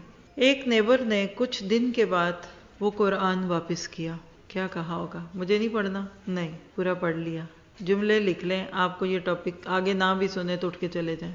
کہنے لگا یہ قرآن، یہ تمہاری بائبل یا تمہاری کتاب میں نے پوری پڑھی ہے، مجھے یہ نہیں چاہیے، مجھے وہ دو جس پہ تم مسلمان آج کل عمل کر رہے ہو، کیونکہ مجھے اس میں تو وہ دکھائی نہیں ہے جو تم ہو. یہ ہے کہ وہ امت کھو گئی. ہم تو بالکل اپوزٹ. ایک ہوتا ہے یوں، ایک الٹا یوں ہوتا ہے. جوتی کو دیکھیے یوں، کو جوتے میں سیدھے میں بایاں پاؤں پہن لے، رائٹ میں لیفٹ پہنے تو ایسے چلے گا نا. لیکن پنجوں کی جگہ وہ ایڑیاں اور ایڑیوں کی جگہ پنجے پہنے گا تو دھڑم نہیں گرے گا. آج ہم نے الٹے جوتے بھی پہننے ہیں اور ٹیڑھے جوتے بھی پہننے ہیں، اور پھر کہتے ہیں کہ پتہ نہیں مسلمانوں کو کس کی نظر لگ گئی ہے. آزما کے دیکھ لیجئے. میں نے بہت بڑا دعویٰ کیا ہے اس بات کا کہ آج دیکھیں تو امت کوئی دوسری دکھتی ہے. مثلاً قرآن کہتا ہے کنتم خیر امت اخرجت للناس تأمرون بالمعروف وتنہون عن المنکر وتؤمنون باللہ. اور تم تو اللہ پر ایمان لاتے ہو. چلیے یہ تو قرآن کی چوائس ہے نا. آپ کو اپنے ارد گرد کہاں ایسی کوئی امت دکھتی ہے؟ کب ہم کنتم امتن کے اس مقام پہ، اس معیار پہ پورے اترے؟ کب؟ 3 چیزیں صرف اس میں: نیکیوں کا حکم دینا، برائیوں سے روکنا. ہیں ہم جی؟ آپ اسی شادی ہال میں شادی کے موقع پہ انوائٹڈ ہیں، آپ کو وہاں سب دکھ رہا ہے، آپ کو اس میں وہ ساری خرابیاں جس میں تنہون عن المنکر کا کام کیا جائے گا، کیا آپ بائیکاٹ کرتے ہیں ایسی چیزوں کا؟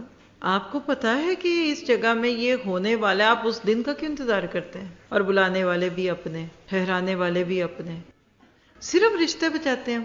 میں آپ کو دلائل سے بات کروں گی، میں اپنی باتیں بہت کم کروں گی آپ سے آج. قرآن کہتا ہے کنتم خیر امت، تم بہترین امت ہو، لیکن مشروط، کنڈیشنل. تم تب بہترین ہو جب تم ہدایت اور اصلاح کے میدان میں جہاں لائے گئے ہو وہاں نیکیوں کا حکم دو گے اور برائیوں سے روکو گے. نیکیوں کا حکم پھر بھی کچھ دے ہی لیتے ہیں، بیٹا نماز پڑھو، بیٹا سر پہ دوپٹہ لو، بس ہو گیا حکم. پھر کہتے مانتے ہی کوئی نہیں. لیکن جو برائیوں سے روکنے کا حکم ہے نا، وہ بڑا سخت ہے. اس پہ ہم کہتے ہیں چپ، سب کو پتا ہے، سب کے گھروں میں قرآن ہے، کس کو نہیں پتا؟ اب میں کیوں بری بنوں؟ ظاہر ہے شادی حال میں جا کر آپ بولیں گے تو برے تو بنیں گے. اللہ کے نبی نے جا کر ان کے میلے ٹھیلوں میں تو نہیں تھی یہ باتیں کی. آپ ان کو جذباتی مار کیوں نہیں مارتے؟ دیکھیں یہ ہال ہے، مجھے یاد ہے اس ہال کی کیپیسٹی شاید 1500-1600 تو تھی نا. جب دورہ قرآن ہوتا تھا تو کرسیوں سے مجھے پتہ چل جاتا تھا. تقریباً 1500 کے قریب چیئر ادھر لگ جاتی ہیں اس ہال میں. اور مجھے اتنا بھی پتا ہے کہ آج امت مسلمہ کی اس غربت، مہنگائی اور ABCD کے دور میں بھی 500 سے 1000 کے بیچ میں کٹ کرتے ہیں ہم شادیوں پہ. کوئی ریسنٹلی شادی کھائی ہو تو سوچیے کتنے لوگ تھے. شادی پہ کوئی نہ بلائے تو گلے شکوے، اور اگر کوئی نماز کے لیے صبح فجر کے لیے بیل کر دے تو کہتے ہیں کہ جی ہمارے پاس بھی الارم لگے ہوئے ہیں. کدھر گئے ہم تامرون بالمعروف؟ اپنے ادھر دیکھیں، کسی کو نہ کوئی دیکھے. کیا میں بہترین امت ہونے کا حق ادا کر رہی ہوں؟ اور اپنے رشتے، آج کل تو اللہ کی پناہ کے رستوں میں گزرے ہیں تو برات کی گاڑیاں اور بسیں. کوئی جمعہ ہفتہ اتوار نہیں جاتا ہوگا جس میں شادی نہ ہو. کدھر ہیں سارے؟ راتوں کو رات جاگے ہیں، اس لیے نہیں آتے لوگ. اور آتے بھی ہیں جو تو وہ کتنی مشکل سے محاذ طے کر کے آتے ہیں کہ آج ہم واقعی، ہاں الا من رحم ربی، جس پہ اللہ رحم کر دے وہ اور بات ہے. لیکن آج نہ تو ہم یامرون بالمعروف والے رہے اور نہ ینہون عن المنکر والے بنے. ہماری تو پہچان ہی کھو گئی، بلکہ اپوزٹ. آپ ذرا سے اس آیت پہ نظر ڈالیں نا، سورہ آل عمران کی آیت 110 ہے. کیا آج میں بولوں گی چینج کر کے، یہ آیت نہیں ہے، صرف آپ کو بتانے لگی ہوں کنتم خیر امت اخرجت للناس تامرون بالمنکر وتنہون عن المعروف تو نہیں ہو چکے ہم، اور لم تؤمنوا باللہ نہیں ہو چکے. سچ بتائیے، کیا ہم لوگوں کو نیکیوں کا حکم دیتے ہیں کہ بدیوں کا؟ اور کوئی نیکی کرنے لگے، آپ اپنی دوست سے تو کہیے ذرا، یہ آپ میں سے جتنے گیسٹ ہیں، آپ کہتے ہیں آج اتنی بچیوں کی شیئرنگ سنی ہے، میں تو سبیل الجنہ جوائن کرنے لگی ہوں. تو وہ کہیں گی نہیں سوچ لو، اگلے سال کرنا، تمہارے فائنل ہیں، تمہارا یہ ہے، تمہارا وہ ہے. اور مجھے پچھلے سال کا ایک ایکسپیرینس یاد آ گیا. اللہ تعالیٰ بخشش کرے اس بچی کی، آن لائن کورس کی اسٹوڈنٹ تھی اور اپنے کسی دنیاوی تعلیم کے بیچ میں سے کورس کرنے آئی تھی. تو جب اس نے کورس کیا نا تو اس کے پاس یہ آخری سال ہی تھا. تو اس کو کچھ لوگوں نے اس طریقے سے کہا کہ تم یہ چھوڑ دو، پہلے اپنا وہ 1 سال پورا کر لو تو پھر یہ کرنا. لیکن وہ جمی رہی، پتہ نہیں اللہ نے اس کا دل کیسے جمایا. اور ادھر اس کے سبیل الجنہ کی تکمیل ہوئی کورس کی، اور اچانک کوئی ایسا معاملہ ہوا کہ اس کی ڈیتھ ہو گئی. یعنی یہ بات جتنی مجھے یاد آ رہی ہے اس طرح کہ اگر وہ اپنی دوستوں یا اپنے نفس کے ناطے وہ 1 سال کا یہ چھوڑتی کہ اگلے سال کر لوں، تو وہ MSc تو کر کے مرتی لیکن قرآن کی پہچان میں نہ مرتے. ایسی کئی مثالیں ہیں. کیا آج ہم برائیوں کے حکم دینے والے تو نہیں بن گئے؟ آپ گلیوں سے گزر کر دیکھیے، آپ کو گلی گلی بدی کی اور برائی کی دعوت ملے گی. کیا ہو گیا؟ یہ ایسی امت ہے، یہ ہے ظہر الفساد فی البر والبحر. آپ کو نمازوں سے کیا ملنا ہے؟ آپ کو روزوں سے کیا ملنا ہے؟ رب نہیں راضی ہوتا ایسے موقعوں پہ نمازوں روزوں سے. لیکن ایک ماں کا بچہ بالکل مین ہول کے پاس گیا ہوا ہے اور کوئی اس کو نہ بچائے. سمندر کی لہروں میں بچہ ڈوبنے لگا اور پاس کھڑا کوئی دیکھتا رہے، بلکہ کوئی دھکا دے دے اس کو، تو ماں خوش ہوگی اس سے، صرف اس نعت پہ کہ اس کی آپ تعریفیں کریں، اس کو چائے کا کپ پیش کریں. وہ کہے گی شکل نہ دکھانا مجھے، تمہاری غفلت کی وجہ سے میرا بچہ ڈوب گیا، آپ چائے کے ساتھ پکوڑے بھی دو گے تو میں نہیں کھاؤں گی. آج ہم مسلمان عبادت کے پکوڑے دے رہے ہیں اللہ کو. جلیبیوں والی ہمیں سنتیں اچھی لگتی ہیں، ہم جھوم جھوم کے گھوم گھوم کے ذکر کرتے ہیں. ہم ربیع الاول آتا ہے تو نعتیں جھوم جھوم کے پڑھتے ہیں. رجب آتا ہے تو کنڈے پکاتے ہیں اور کہتے ہیں دیکھنا رب کتنا بھولا ہے، پتہ ہی نہیں چلا اس کو مجھ سے راضی ہو گیا. اور جہاں اس کے قانون ٹوٹتے ہیں تو ہم تامرون بالمعروف کی جگہ تامرون بالمنکر کرتے ہیں، اور تنہون عن المنکر کی جگہ تنہون عن المعروف کرتے ہیں. عقل ختم ہو گئی، سوچ ختم ہو گئی. اللہ کہتے ہیں وَكَذَلِكَ جَعَلْنَاكُمْ أُمَّةً وَسَطًا، تم تو وسط میں رہنا، بیلنس رہنا، تم دی بیسٹ ہو. 3 معنی ہے اس آیت کے. اور ہم کہتے ہیں ہم تو اپنی جگہ چھوڑ کر ادھر سے ادھر بھٹکیں گے. دیکھیں دل لیفٹ میں ہے نا. اگر عقل کو استعمال کرے نا ایسے ہی بالکل جو میڈیکل جانتے ہیں وہ جانے، تو دل درمیان میں ہونا چاہیے تھا، دونوں طرف سب کو بیلنس رکھے. دل بائیں میں اللہ نے رکھ دیا. کیوں؟ حکمتیں جا کر پوچھئے ذرا جو جسم کو کھول کر پڑھتے ہیں. درمیان میں دل ہوگا آپ کبھی بھی نہیں زندہ رہیں گے. اللہ نے پھر سونے کے طریقے بھی سکھا دیے. معدہ بھی الٹی طرف، دل بھی الٹی طرف. اور سونے میں کہا کہ ایسے سو جاؤ کہ تمہارا معدہ اور دل اوپر ہو اور تم نیچے ہو. یہ بلڈ پریشر ہے نا، یہ لیفٹ سائڈ پہ مینیج ہوتا ہے. اللہ اکبر کبیرہ. جب دل ادھر سے ادھر ہو تو جگہ بدل جائے. تو جب امت وسط کی بجائے امت کہہ لیجئے کہ دائیں اور بائیں نکلی، اور معذرت کے ساتھ برا نہ منائیے گا، جگہ بھی چھوڑی نا تو کبھی دائیں گئی کبھی بائیں گئی، کبھی دائیں بازو سے چمٹتی ہے تو کبھی بائیں بازو سے، کبھی مشرق سے رشتہ جوڑتی ہے تو کبھی مغرب سے. اصل میں آج امت مسلمہ صراط مستقیم سے ہی بھٹک گئی ہے. اللہ نے تو کہا تھا کہ وَمَن يُطِعِ اللَّهَ وَالرَّسُولَ فَأُولَٰئِكَ مَعَ الَّذِينَ أَنْعَمَ اللَّهُ عَلَيْهِم مِّنَ النَّبِيِّينَ وَالصِّدِّيقِينَ وَالشُّهَدَاءِ. آج ہم ان چاروں ٹائٹل سے نیچے گرے، ہم تو صالحین بھی نہیں رہے، غیر صالح بن گئے، مغضوب علیہم بن گئے، ضالین بن گئے، اور دوسروں کے قدموں پہ قدم رکھ رہے ہیں. سوچئے جو بھٹکے ہوئے کے پیچھے جائے گی وہ کدھر ہوگی. پہلی وجہ سمجھ آ گئی؟ دل مان رہا؟ یہ کوئی الزام غلط تو نہیں ہے کہ آج امت اپنی جگہ پہ نہیں. پہلی وجہ سمجھ آ گئی کہ ہمارے اندر ذمہ داریوں کا احساس ہی نہیں ہے. دوسری بات لیجیے، سورۃ الانبیاء کی آیت 92. اس امت کو اللہ نے امتن واحدہ کی صفت سے موصوف کیا تھا. آیت کیا ہے؟ ان ھذہ امتکم امۃ واحدہ وانا ربکم فاعبدون. بے شک یہ آپ کی امت، اللہ اپنے نبی کو کہہ رہے ہیں، بے شک یہ آپ کی امت، جیسے آپ کو اگر میں کہوں یہ آپ سب ہم اللہ کے نبی کی امت ہیں، کتنا بڑا اللہ نے ہمیں مقام دیا ہے.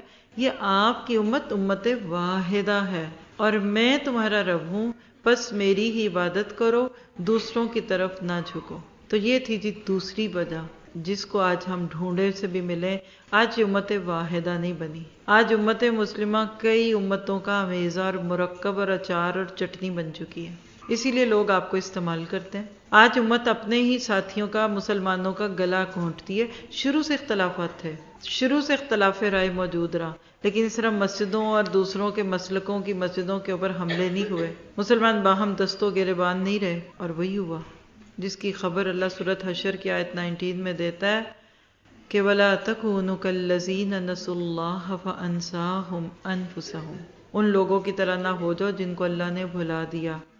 ذرا سا خلاصہ کرو، کیا آپ کو لگتا نہیں ہے کہ آج اللہ نے اس امت کو بھلا دیا، نظر انداز کر دیا؟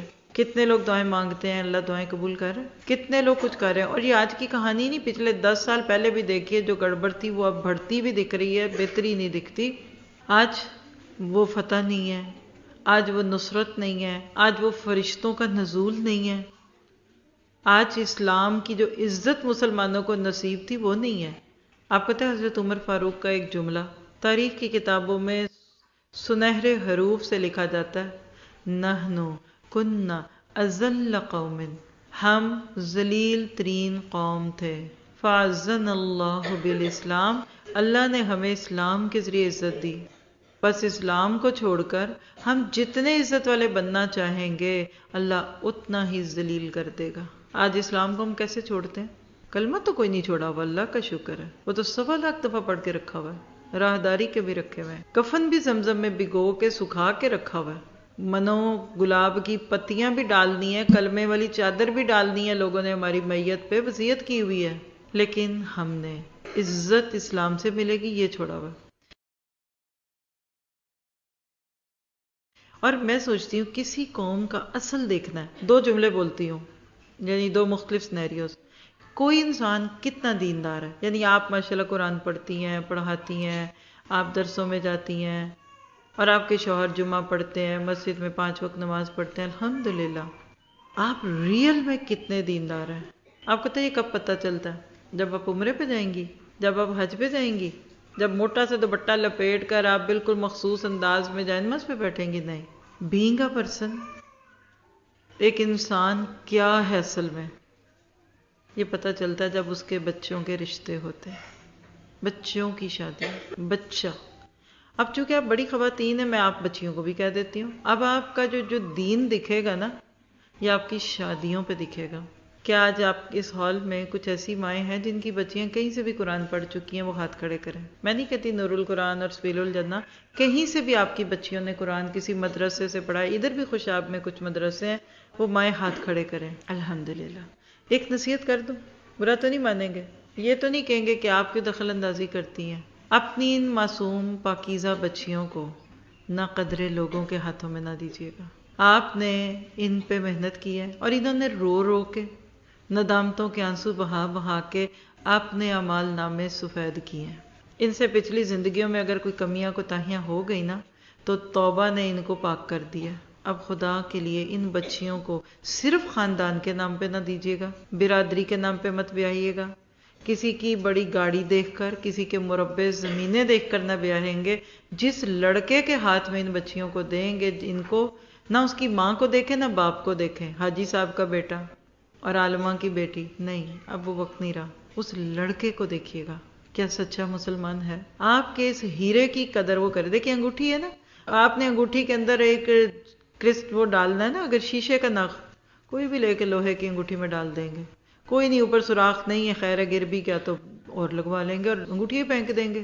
لیکن ہیرا لگتا ہے نا تو ایلومینیم میں پکی مضبوط دھات، پھر اس کے آگے سرے بھی ڈبل ڈبل ہوتے ہیں کہ کہیں اندر سے ہیرا گر نہ جائے. قرآن پڑھی ہوئی بچیاں ہیرے موتیوں سے قیمتی ہیں، ان کی گودوں میں اگلی نسل نے پلنا ہے. اپنی بیٹیوں کو کبھی بھی ایسے لوگوں کے ہاتھوں میں نہ دیجیے گا جو اپنا تو چھوڑے ان کا بھی دین بگاڑنے پہ آ جائے. یہ روئیں گی، رات کو روئیں گی، بد دعائیں دے کر سوئیں گی. اللہ نے جوڑے بنائے ہیں، الطیبات للطیبین. اور صرف یہ جو رسمی بات ہے نا، ہاں بڑے نیک ہیں، پڑھ لے گا نمازیں بعد میں، لیکن نمازی اور بے نمازی کا نکاح ہی نہیں ہوتا، زانی اور پاک کا نکاح ہی نہیں ہوتا. یہ تو وہ مسئلے ہیں جو اگر ہم ممبر پہ کھول دیں لوگ تو واڑے پڑ جائیں، کتنے گھروں میں مصیبتیں پڑ جائیں کہ اچھا ایک چھت کے نیچے فرعون اور آسیہ نہیں رہ سکے، تبھی تو جدائیاں ہوئیں.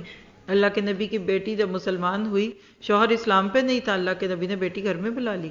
نبی کی 2 بیٹیوں کو طلاق صرف اس لیے ہوئی کہ وہ مسلمان ہو گئیں اور ابو لہب کے بیٹے مسلمان نہیں ہوئے تھے. تو یہ تو بڑا مسئلہ ہے اہم. تو ان بچوں کی قدر کریں، آپ کی قبروں کی ٹھنڈک ہے یہ انشاءاللہ.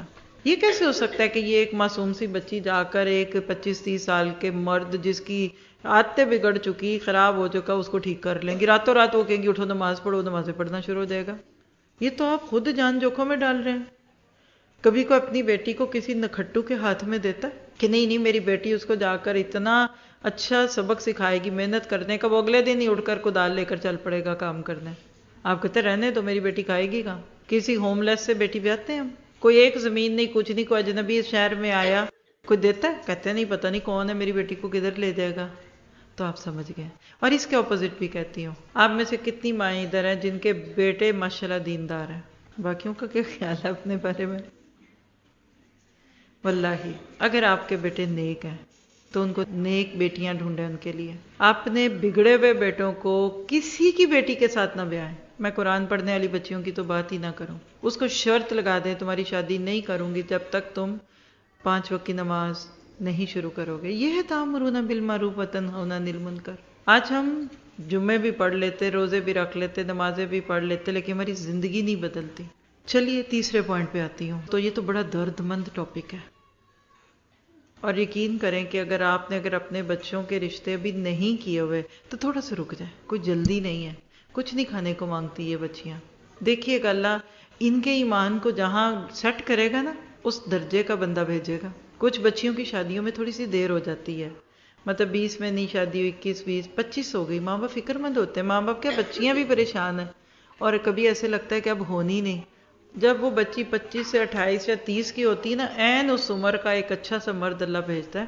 کیونکہ جب وہ گاڑی راؤنڈ اباؤٹ پہ گھومتی ہے نا تو مستقل آپ راؤنڈ پہ ہیں. ابھی قرآن کے دوران ایمان ان کا سیٹل ہو رہا ہے. کئی ایسی ہیں جن کی قرآن کے بعد سوچ ہی بدل چکی ہوتی ہے، بچپن کی منگنیاں ہوئی ہوتی ہیں، وہ کہتی ہائے اب میں اس مرد کے ساتھ کیسے رہوں. تو غم نہ کریں. اور جن کی اپنی ابھی شادیاں اور رشتے نہیں ہو رہے وہ یہ غم چھوڑ دیں، وہ ایک اور ایڈوانس کورس کریں، وہ اپنے اوپر ایک اور پختگی کا وقت لائیں. آپ نے نئی نسل کو پیدا کرنا ہے، دیمک لگے ہوئے، اور اس طرح کے بچے ہم پیدا کریں گے. تیسری چیز پہ چلیے، میں خلاصہ کر کے جلدی سے وائنڈ اپ کروں گی تاکہ ہم ڈھونڈیں تو صحیح کہ یہ امت کدھر چلی گئی. تیسری چیز یہ ہے کہ آخرت تو چھوڑ دیجیے، جنت تو ایک سائڈ پہ رکھیے. آج مادی ترقی اور ہماری امت ذرا اس کو بھی دیکھ لیجیے جس کو کہتے ہیں تو میرا نہیں بنتا اپنا تو بن. کیا آج امت مسلمہ اس دور میں دنیاوی طور پہ بھی خوشحال دکھتی ہے؟ الیکٹرانکس میں، ٹیکنالوجی میں، کمپیوٹرز میں، گاڑیاں بنانے میں، سیل فونز بنانے میں ہے آج ہم اقتصادی طور پہ اکنامیکل پیچھے، عسکری میدان میں ہم پیچھے، ہتھیار دوسروں سے لینے ہیں، اپنی زمینوں کی پیداوار خود کھانے کے قابل نہیں ہے. آج کیا اللہ کے نبی کی وہ حدیث نہیں کہ تم بیلوں کی دمیں پکڑ لو گے؟ زراعت ہے تو دانہ دن کا اپنے آپ کو نصیب نہیں، باہر جائے گا اور آپ کو وہ ملے گا جو بچا. گائے ہے تو دودھ کا انکار کر رہی ہے. آج کی امت دودھ اور دانے بھی باہر سے لے رہی ہے. کیا وجہ ہوئی کہ جب قومیں اللہ کے راستے کی جد و جہد چھوڑ دیتی ہیں اللہ تعالیٰ ان کو اسی طرح لاتے ہیں. آج آپ دیکھیے کہ ہمارا پیسہ کہاں لگ رہا ہے؟ گھر بنانے میں. میرا خیال ہے، میں غلط فیکٹس نہ بول دوں، مجھے ضرورت بھی نہیں کوئی زیادہ بولنے کی، لیکن پاکستان ان ملکوں کی زد میں آتا ہے جہاں سب سے زیادہ یہ انٹرنیٹ یوز ہوتے ہیں، فیس بک، یوٹیوب اور جو ABCDC ہے سب کو ہی پتہ ہے۔ پاکستان میں راتوں کو جاگ جاگ کر نیٹ یوز کرنے، اور اب تو باتیں ہی کیے جاؤ، یہ نمبر 1 میں کہیں نہیں تو دوسرے تیسرے پہ آتا ہے۔ ایک بندے کی جیب میں اب 2 نہیں 3 فون ہیں۔ ڈبل سم میں نے دنیا میں کہیں نہیں دیکھی تھی، پہلی دفعہ جب دیکھی تو پاکستان میں دیکھا، تو میں نے کہا پتہ کیسے چلتا ہے کون سا اٹھاؤ؟ کہتے نہیں ایک ہی فون میں دونوں ڈلتے ہیں۔ اچھا کرنا ہے تو یہ کرو، سننا ہے تو یہ کرو، نیٹ ہے تو اس کا آپ رکھیے، مجھے نہیں چاہیے فون۔ میرے جیسا بندہ تو ایک فون بھی نہ یوز کرے تو 2-3 میں کہاں کروں؟ آج ہم معطل ہو گئے۔ لکھیے امت مسلمہ آج وہ امت ہے جس کی ساری قوتیں معطل ہیں، وسائل ختم۔ اللہ نے زمینیں اتنی زرخیز دی ہیں کہ آج بھی اگر ہم اپنے کمر کس لینا تو ہماری زمینوں سے وہ اگے کہ 1 سال میں اپنے ملک کا سارا قرضہ اتار دیں، لیکن محنت کی عادی نہیں ہے۔ لکھے آج امت مسلمہ لاسٹ ہے کیونکہ یہ محنت کی عادی نہیں ہے، وسائل ہیں استعمال نہیں کر رہی، غفلت اور نیند میں سوئی ہوئی امت ہے۔ ہم عالمی دوڑ میں آگے بڑھنا ہی نہیں چاہتے، ہم ترقی لے کرنا ہی نہیں چاہتے۔ ہمارے پاس جو سب سے قیمتی چیز وقت ہے، سب سے زیادہ استعمال غلط ہوتا ہے۔ آپ کو پتہ ہے کہ باہر کی دنیا میں امپلائیز کو پر آور پے ملتی ہے، اور ہر ملک کا ایک منیمم ویجز کا طریقہ ہے۔ جیسے امریکہ میں سمجھ لیں کہ آج کل شاید $12-13 منیمم ویجز ہے، اسی طرح ہر ملک کا فرق ہے۔ ناروے میں شاید 150-200 ہوگا، کچھ اس طرح سے ہے۔ ہمارے ملک میں کیوں پر آور نہیں دیتے؟ میں نے پوچھا تھا کسی سے ایک موقع پہ، تو انہوں نے کہا کہ یہاں دیں، ہماری تو کمپنیاں اڑ جائیں گی۔ انہوں نے 1 گھنٹے میں کرنا کیا؟ صرف چائے پینی ہے اور فون پہ باتیں کرنی ہے، تو ہم ان کو یہاں 1000-2000 روپیہ کیسے دیں؟ آج ہم اپنے وقت کا صحیح استعمال نہیں کرتے۔ آج سب سے کم وزن اور کم وقت والی چیز انسان ہے ہمارے پاس۔ اور اگلا پوائنٹ لکھ لیں کہ آج ہماری عقلی قوتیں بھی معطل ہیں، سوچنا بھی نہیں رہا، جمود ہے، تقلید ہے، اجتہاد نہیں ہے، روایت سے کام لیتے ہیں، تجدید نہیں کرتے، نقل کرتے ہیں، ایجاد نہیں کرتے۔ سب سے زیادہ دنیا میں جعلی چیزیں آپ کو ہمارے ملک میں ملیں گی، پیروڈی، کاپی، ریپلیکا۔ ایک اصل برانڈ بنتا ہے تو ساتھ کہتے ہیں ان کا ہی ریپلیکا وہ خود ہی بنا دیتے ہیں کہ اصل سے زیادہ یہ بکنا ہے۔ ہم تو دماغ نہیں استعمال کرتے، ہم حفظ کر کے رٹا لگاتے ہیں لیکن تفکر اور تدبر نہیں کرتے۔ ہم دوسروں کی سوچ اور افکار کو نافذ کرتے ہیں لیکن خود نہیں سوچتے۔ ہم دوسروں کے مفکرین کے خیالات لاتے ہیں جن کے اندر غیروں کی آمیزش اپنا نہیں سوچتے۔ اور آج ہمارا دین روایتی دین ہے، معذرت کے ساتھ۔ We are traditional Muslims, we are Muslim by birth. آپ کسی سائنس کے سبجیکٹ میں جائیے، فزکس میں جائیے، میتھمیٹکس میں جائیے، ہم صرف دوسروں کے لاز اور ان کی ایکویشنز کو لے رہے ہیں۔ اور آپ دیکھیے کہ آج ہماری بے بسی کی انتہا دیکھیے کہ ویسٹ ان سے ٹیکنالوجی بھی خریدتے ہیں، ہتھیار بھی ان سے خریدتے ہیں، اور انہی کی بولیاں بولتے ہیں، انہی کی لکھی ہوئی کتابیں اور انہی کی ریسرچز ہم اپنے اسکولوں میں پڑھاتے ہیں۔ اور آپ دیکھیے کہ 20 اسلامی ملک، نام نہیں لینے کی ضرورت، ان کے اندر بھی سارے سائنسی سبجیکٹس غیر ملکی زبان میں پڑھائے جاتے ہیں۔ میرا خیال ہے یہاں بھی ایسا ہی ہے۔ میں جب آج سے 20 سال پہلے پڑھتی تھی تو ہمارے سائنس کے سارے سبجیکٹس انگلش میں تھے، اردو میں بکس ہی نہیں، اور اردو میں اتنی اوکھی اردو سمجھ ہی نہیں آتا، یہ جی نہیں آتی اور یہ نام ہی اتنے مشکل ہیں۔ یعنی ہم اپنی زبان چھوڑیے دوسروں کی، اور ہم خود کہتے ہیں کہ جی ہم اپنی زبان عربی اور اردو میں یہ سبجیکٹ نہیں پڑھا سکتے۔ آپ دیکھیے دنیا میں ایک چھوٹی سی ریاست ہے، نام لینے کی ضرورت کوئی نہیں ہے، اتنا چھوٹا ہے کہ اگر آپ پورے گلوب بنائیں نا تو اس کا واضح نقشہ بھی نہیں کوئی دکھتا۔ چند ملین آبادی کا وہ ملک ہے، لیکن سب سے پہلے اپنے بچے کو وہ ہیبرو سکھاتے ہیں، عبرانی زبان ان کی قومی زبان ہے۔ وہ اجازت نہیں دیتے کہ کسی اور زبان میں ہمارا بچہ علم حاصل کرے، کیونکہ زبان تو دوسری طرف لے جاتی ہے بندے کو۔ یاد رکھیے زبانیں دوسروں کے عقائد، ان کی روایات، ان کی ثقافت، ان کے کلچر کو لے کر آتی ہیں۔ آپ اردو بولیں، آپ اردو والے بنیں گے، آپ کو آہستہ آہستہ اردو سے محبت ہوگی، وہ کلچر اچھا لگے گا۔ آج آپ انگلش بولیں، دیکھیے میں نہیں انگلش بولنے سے برا کہتی، شروع میں آپ کو فرینچ بھی سنائی ہے، کوئی اور ملک کا بیٹھا ہوا ہے تو وہ بھی آ کر اپنی لینگویج سنائے، اس ملک کے لیے وہ لینگویج بہت اچھی ہے۔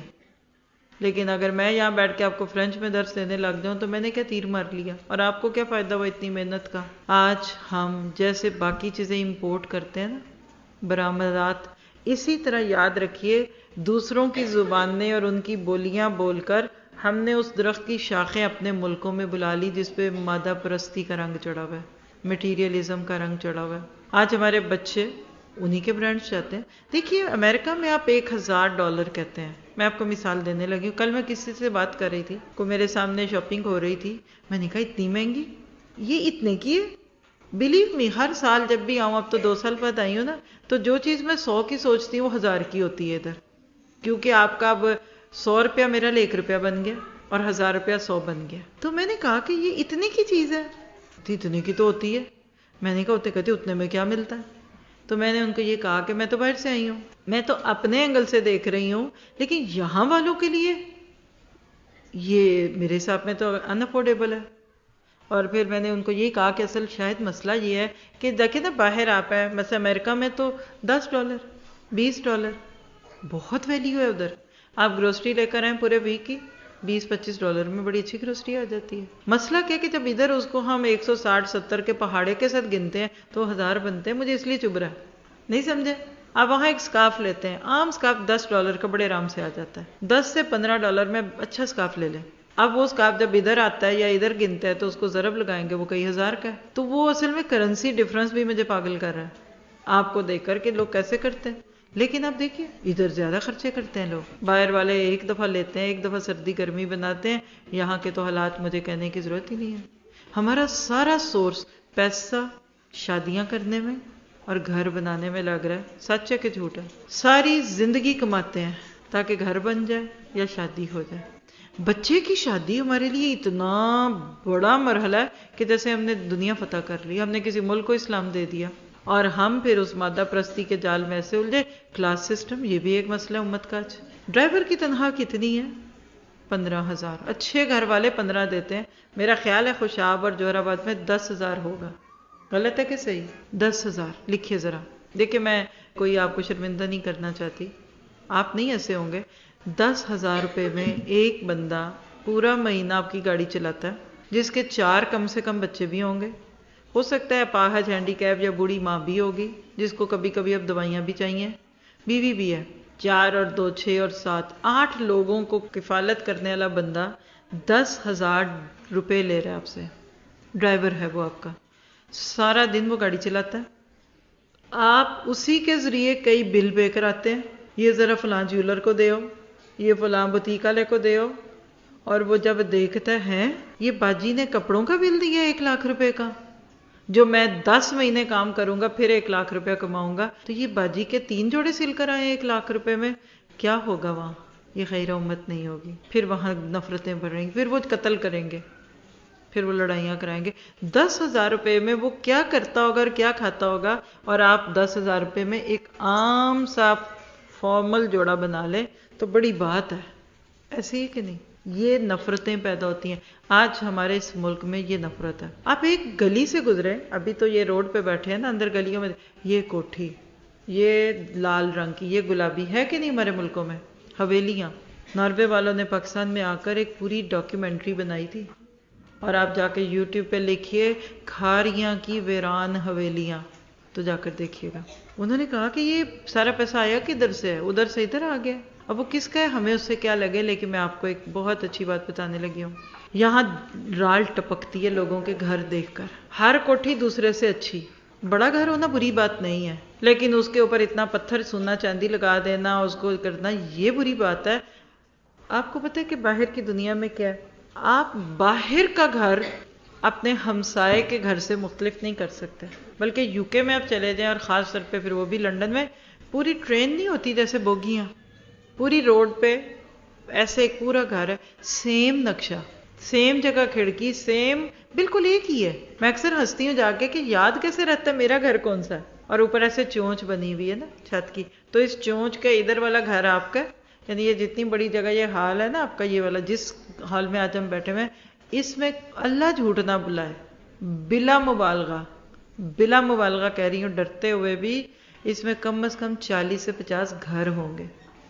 یہ اس کونے میں ایک کمرہ، یہ گھر، یہ جتنا بڑا سٹیج ہے اتنا ایک گھر ہوتا ہے وہاں، ڈبے ڈبے ڈبے بنا کر، لیکن اجازت جس چیز کی نہیں ہے وہ یہ ہے کہ آپ باہر سے یہ نہیں کر سکتے کہ میں اپنے گھر کے باہر، چلو نقشہ تو میں نہیں بدل سکتی تو میں سنگ مرمر لگا لوں. وہ کہتے ہیں یونی کلر دکھو، تمہارا اور ہمسائے کا گھر ایک لگے. ناروے میں گرے، وائٹ اور سکن، ان اور ریڈ کہیں کہیں جیسے اینٹوں کا، ان 4 رنگوں کے علاوہ کوئی مٹیریل باہر یوز کرنے کی اجازت ہی نہیں. یہ بڑے بڑے بینر چھت سے لے کے زمین تک عورت کی تصویر آپ لگا سکتے ہیں، وہ نہیں لگانے دیں گے. اتنا کو یہ صرف جتنی ڈاکٹروں کی آفیسز کے باہر ایک نیم پلیٹ ہوتی ہے نا، آفس کے باہر اتنی نیم پلیٹ صرف باہر دکانوں پہ لگانے کی اجازت ہے. ادھر پمپ اینڈ شو ہے نہیں. یہ جس کو آپ ہوائی جوتی نہیں کہتے، ٹوٹی ہوئی جوتی، رف جوتی، واللہ یہ پہن کے ایئرپورٹوں پہ پھرتے ہیں کیونکہ واک کرنی ہوتی ہے. وہ کہتے ہیں اٹس کمفرٹیبل. ہم جوتی کا باہر کا ڈیزائن دیکھتے ہیں، وہ اندر دیکھتے ہیں کہ سافٹ کتنی ہے، وہ پرس کی فلیکسیبلٹی دیکھتے ہیں، ریلیکسڈ اچھا سافٹ پرس، ہم اس پہ لگے ہوئے موتی سارے پھول بوٹے دیکھ کے لیتے ہیں. یہ امت وسط کھو گئی ان کپڑوں جوتوں میں اور ان چیزوں میں. کوئی بری بات نہیں تھی، لیکن اگر یہ مقصد حیات بن گیا تو بڑی بات ہے. اور ایک اور چیز پہ چلیے، اس امت کو ڈھونڈنے نکلے ہیں نا، تو ہمارے تعلیمی اداروں کا کیا حال ہے. معاشرتی طور پر جس ملک کے تعلیمی ادارے آپ کہہ لیجئے کہ مادہ پرستی کی زد میں آ جائیں گے، وہاں سے پھر نسلیں بن کے نہیں نکلیں گی، بگڑ کے نکلیں گی. اچھا بچہ اسکول سے نکل کر کالج میں تھوڑا سا بگڑتا ہے، اور تھوڑا سا بگڑا ہوا بچہ یا بچی کالج سے نکل کر یونیورسٹی میں پوری طرح بگڑ جاتی ہے. اگر اس پہ کچھ اور پوچھنا ہے تو بعد میں پوچھ لیجئے گا. آج ہمارے کالجز کے باہر کے لان اور اس کے ارد گرد جو فوڈ چینز بن گئی، وہ کیا منظر پیش کرتی ہیں. میں نے اپنی آنکھوں سے دیکھا تھا لاسٹ ٹائم پہ، ابھی اس دفعہ نہیں دیکھا. لاسٹ ٹائم میں اب کسی میڈیکل کالج میں کسی بچی کو لینے چھوڑنے کے لیے کسی کے ساتھ تھی. میں نے کہا یہ کیا ہو رہا ہے، یہ فلموں کی شوٹنگ ہے. گودوں میں سر رکھ کے لڑکیاں لڑکوں کے ساتھ بیٹھی ہوئی ہیں باہر کالج کے باہر جو کھلی جگہ ادھر. اور جتنے فوڈ چینز ہیں امپورٹڈ، وہ کہتی ہے آپ بناتے ہی وہ چینز ادھر ہیں جہاں کوئی کالج ہے. یہ ڈیٹنگ سینٹر بن چکے ہیں. اور اوپر ہم آئے تو وہ ایک لڑکی تھی تو باتھ روم میں آئی، کھول کر پرس اس نے خوب تیز سا میک اپ کیا، ٹپ ٹپ کر کے اپنا پرس لے کے نکل گئی. تو وہ کوئی چڑھتی دھوپ میں اس نے میک اپ، اس وقت اس کو کیا مصیبت تھی کرنے کی. جس ملک کی تعلیم گاہیں کرپٹ ہو جائیں گی اور وہاں فیشن اور گندگی اور بےہودگی ہوگی، ان کی نسلیں داغدار ہوں گی. تھوڑا ہی پیچھے ہیں اب ہم ویسٹ سے. وہاں تو لیونگ ٹوگیدر کا نام تھا نا، یہاں ہم جو نام لے رہے ہیں اس کو چھوڑیں. اور بری بات جو ہے وہ نہیں ہے بری جو وہ کرتے ہیں، بری بات ہے کہ ہم خاموش تماشائی بنے ہوئے ہیں. آج ہمارے کالجز کیوں بدنام ہیں، آج ہماری یونیز کیوں بدنام ہے؟ اس لیے کہ ہم کچھ غیر ضروری کاموں میں مشغول ہیں اور جان بوجھ کے ٹال مٹول سے کام لے رہے ہیں. اور ایک جملہ لکھیے، بڑا کڑوا جملہ، اگر آپ میں سے کوئی تعلیم سے متعلق ہے نا تو وہ اس جملے کو ضرور نوٹ کرے کہ ہمارے تعلیمی نظام ملازم تو تیار کر رہے ہیں آج، لیکن علماء یا سائنسدان نہیں بنا رہے. نوکر، سرونٹس، جاب مل جائے گی. آپ مطالعہ دیکھیے، ریڈنگ کی عادت. کتنی لائبریریز ہیں اس خوشاب شہر میں؟ ایک بھی نہیں. کہہ رہے تھی اور ختم ہو گئی. آپ کہتے کہ آپ امریکہ میں جا کر کبھی جائیں، اگر اللہ کرے کبھی موقع ملے تو جائیے. کوئی جگہ آپ کو بیٹھنے کی نہ ملے، آپ کو گلی گلی لائبریریز ملے. اور یہ یورپ میں نہیں ہے، میں نے نہیں دیکھی، کم ہوں گی، لیکن امریکہ میں، کینیڈا میں بھی ایسے ہی ہوگا. ہمارے اپنے وہاں جہاں ہم ہوتے ہیں مسجد سامنے اتنی بڑی لائبریری ہے، بکس، اے سی، کمپیوٹرز، وہاں سنیکس رکھے ہوتے ہیں. بچے اپنے گھروں سے نکل کر اپنا بستہ لے جا کے لائبریریز میں پڑھتے ہیں کہ فوکس زیادہ ہوتا ہے، کیونکہ ماحول بنا ہوتا ہے. ہم کتنا پڑھتے ہیں؟ آج ہمارا پڑھنا پڑھانا کدھر ہو گیا؟ مجھے تو لگتا ہے کتابیں کچھ سالوں میں ویسے ہی ختم ہو جائیں گی اور ماحول ہی کوئی نہیں. اور آپ دیکھ لیجئے، سستی، آرام. آج شہد سے بھی میٹھا لگتا ہے میں یہ لفظ، چھٹی. آج معذرت کے ساتھ ہم پاکستان چھوڑ دیجئے، پوری عرب دنیا کو دیکھیے، تعیشات پسند ہو گئے ہم. برانڈیڈ 500 روپے کا آپ ایک برگر کھاتے ہیں. دیکھیے امریکہ میں $3 کا برگر چبھتا نہیں ہے. پاکستان جیسے ملک میں 500 روپے کا ایک میکڈونلڈ کا برگر جاتی ہے. اور اسی برگر شاپ یعنی میکڈونلڈ کا نام میں نے لے لیا، اللہ مجھے بھی معاف کرے اور وہ بھی مجھے معاف کر دے، میں کوئی ان کے ایسا کوئی بغض نہیں رکھتی، لیکن صرف آپ کو ٹرینڈ بتانے کی بات کر رہی ہوں. اسی کے باہر کونے میں ایک ریڈی پہ برگر شاپ ہوگی جس میں قیمے والا برگر اور ہوگا، اور وہ اندر 500 کا تو یہ 50 روپے کا ہوگا. اور یقین کریں کہ بائے برتھ یا بائے ٹیسٹ ہمیں اس کا زیادہ مزہ آنا ہے کہ نہیں؟ کیونکہ اس میں مرچیں ڈال لو، اس میں پیاز ڈال لو، جو مرضی کر لو۔ امت ادھر کھو گئی۔ آج امت کھوئی ہوئی ہے تو وہ چینڈ فوڈز میں کھو گئی۔ آج ہماری زندگی تعیشات میں چلی گئی، اور آج بھی مسلمانوں میں 50 to 60% مسلمان فجر کی نماز پڑھ کر سو جاتے ہیں اور 9 کے بعد اٹھنا شروع کرتے ہیں۔ آپ کہیں کہ صبح کی نیند انہیں کھانے سے بھی زیادہ محبوب ہے۔ آج ہم صبح کا ناشتہ گول کر گئے، ہمارے بچے ناشتہ ہی نہیں کرتے۔ کیوں نہیں کرتے؟ اس لیے کہ سونا اچھا لگتا ہے، راتیں جاگتے ہیں، میڈ نائٹ میلز کھانے ہوتے ہیں، آدھی رات کو پیزا کی سیل لگنی ہے، اس کے لیے بیٹھے ہیں، انتظار کر رہے ہیں جیسے کوئی تہجد کا انتظار کر رہا ہوتا تھا، کیونکہ وہ کھانا ہے، وہ کھا کے اب سوئیں تو صبح 8-9 بجے ناشتہ کون کرے؟ بہترین کھانا فجر کا بات کا، کیونکہ اگر اس وقت کھا لیا تو نیند اڑ جائے گی۔ یہ امت ہے، یہ کھوئی ہوئی ہے۔ آج کی امت پریشان ہے۔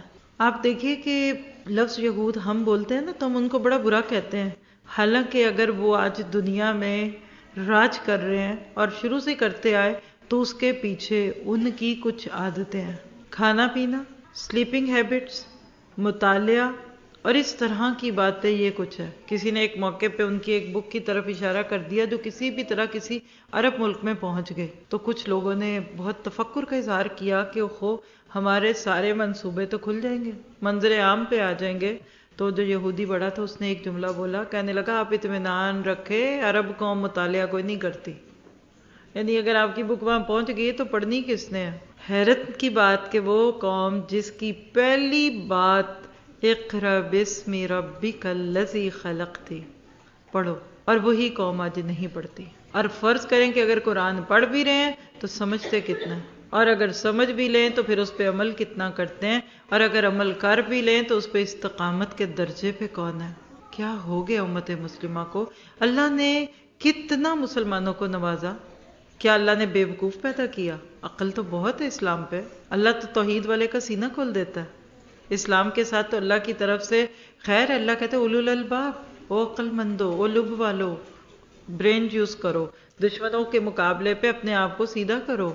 اور جہاں قرآن میں دشمنوں کا ذکر ہے، قوم لا یعقلون، یہ عقل نہیں رکھتے، قوم لا یفقہون۔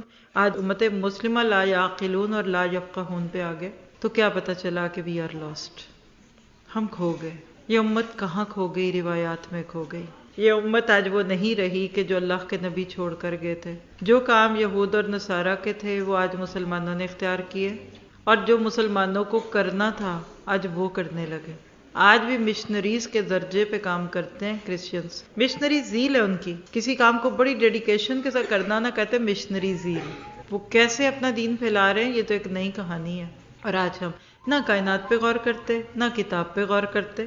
کائنات ایک خاموش کتاب کی طرح ہمارے سامنے کھلی رہتی ہے۔ اللہ دن رات غور و فکر کی دعوت دیتے ہیں، ان فی خلق السماوات والارض واختلاف اللیل والنہار لآیات لأولی الالباب۔ اللہ تعالیٰ ہمیں کہتے ہیں عقل کرو، سمجھ کرو، اور ہم کانوں پہ تکیے دیے، ہیڈ فون لگائے سو رہے ہیں، آنکھوں پہ ہم نے کشنز رکھے ہوئے ہیں۔ وہ بولنے والی کتاب جو اللہ نے ہمیں دی، ہم اس کو کسی کے مرنے پہ پڑھتے ہیں۔ اللہ نے دنیاوی ترقی سے آپ کو نہیں روکا، ہم دنیا کی ترقی سے پیچھے۔ اللہ نے ہمیں کسی چیز سے نہیں روکا، اور یہاں عقل بند ہوئی نا تو ہمارے عمل کی قوتیں بھی معطل ہو گئیں۔ یہ اگلا پوائنٹ لکھ لیں، آج عمل بھی نہیں ہو رہا۔ ایسے لگتا ہے کہ اللہ جو کہتے ہیں نا لِیَبْلُوَکُمْ أَیُّکُمْ أَحْسَنُ عَمَلًا، روز رات سورۃ ملک میں یہ آیت پڑھ کے سوتے ہوں گے، لیکن جب اپنے عمل کا وقت آتا ہے تو بھول ہی جاتے ہیں۔ ہاں یہ بھی کرنا تھا، اچھا رمضان میں کریں گے، عمرے پہ چلتے ہیں نا، حج پہ چلتے ہیں۔ بھئی تمہارے عمرے ادھر کیوں نہیں کام آتے؟ تمہارے حج کے سکھائے ہوئے سبق کیوں نہیں آتے؟ اللہ روز رات کو تمہیں کہتا ہے دیکھو میں نے تمہیں اس لیے پیدا کیا ہے کہ دیکھو کہ تم میں سے اچھے عمل کون کرتا ہے اور برے کون کرتا ہے، تو پھر عمل کے وقت پہ تمہیں کیا ہو جاتا ہے؟ تمہاری معاشرتی زندگی کیوں اس طرح کی ہو گئی ہے، سمجھ ہی نہیں آتا۔ اللہ کے نبی نے ایک موقع پہ فرمایا تھا کہ اگر تمہیں یہ یقین بھی ہو جائے نا کہ قیامت آنے لگی ہے، تو اگر تمہارے ہاتھ میں کھجور کی کوئی گٹھلی ہو تو اس کو بھی زمین میں ڈال دو، یعنی تمہیں امید ہے کہ اس درخت نے اب اگنا کوئی نہیں، لیکن پھر بھی کام کرو۔ اور ہم آرام سے بیٹھے ہوتے ہیں۔ ہماری زندگیاں بہت بدل گئی، اور ہم اپنے ارد گرد کولو کے بیل کی طرح یوں چکر کاٹ رہے ہیں۔ ہماری مثال ایک ایسے بے وقوف کی طرح، عرب لوگ اپنی زبان میں لفظ بولتے ہیں ہو جا، ایک فرضی کردار ہے، ہر ملک میں ہوتا ہے نا، بیوقوف بندے کو کہتے ہیں ہو جا. جیسے ہمارے ہاں کسی کی عقل کی کمی کو دیکھ کے اس کو گدھا کہہ دیتے ہیں نا، تو عرب لوگ اس کو کہتے ہیں. تو اس کے بارے میں ایک حکایت معروف ہے، کہتے ہیں کہ وہ ایک مشک پانی کی بھری ہوئی نہر سے بھر کر گھر لاتا ہے. جب گھر پہنچ جاتا ہے نا، اب وہاں رکھا تو دوبارہ اسی کو اٹھا کر جا کر نہر میں اس کو ڈالاتا ہے واپس. پھر ادھر سے ایک اور مشک بھرتا ہے اور ادھر جاتا ہے ادھر جاتا ہے. تو جب کوئی اس کو دیکھتا ہے کہتا ہے یہ کیا کیوں؟ تم ادھر سے پانی لا کے ادھر اور پھر جا کے واپس ادھر ہی ڈال رہے ہو، جس کو ہم کہتے ہیں کولو کا بیل. تو وہ آگے سے کہتا ہے ارے میرے لیے اتنا ہی کافی ہے، میں یہ پانی نہر کو ادھار دینے جاتا ہوں. آج ہمارا یہ حال ہے.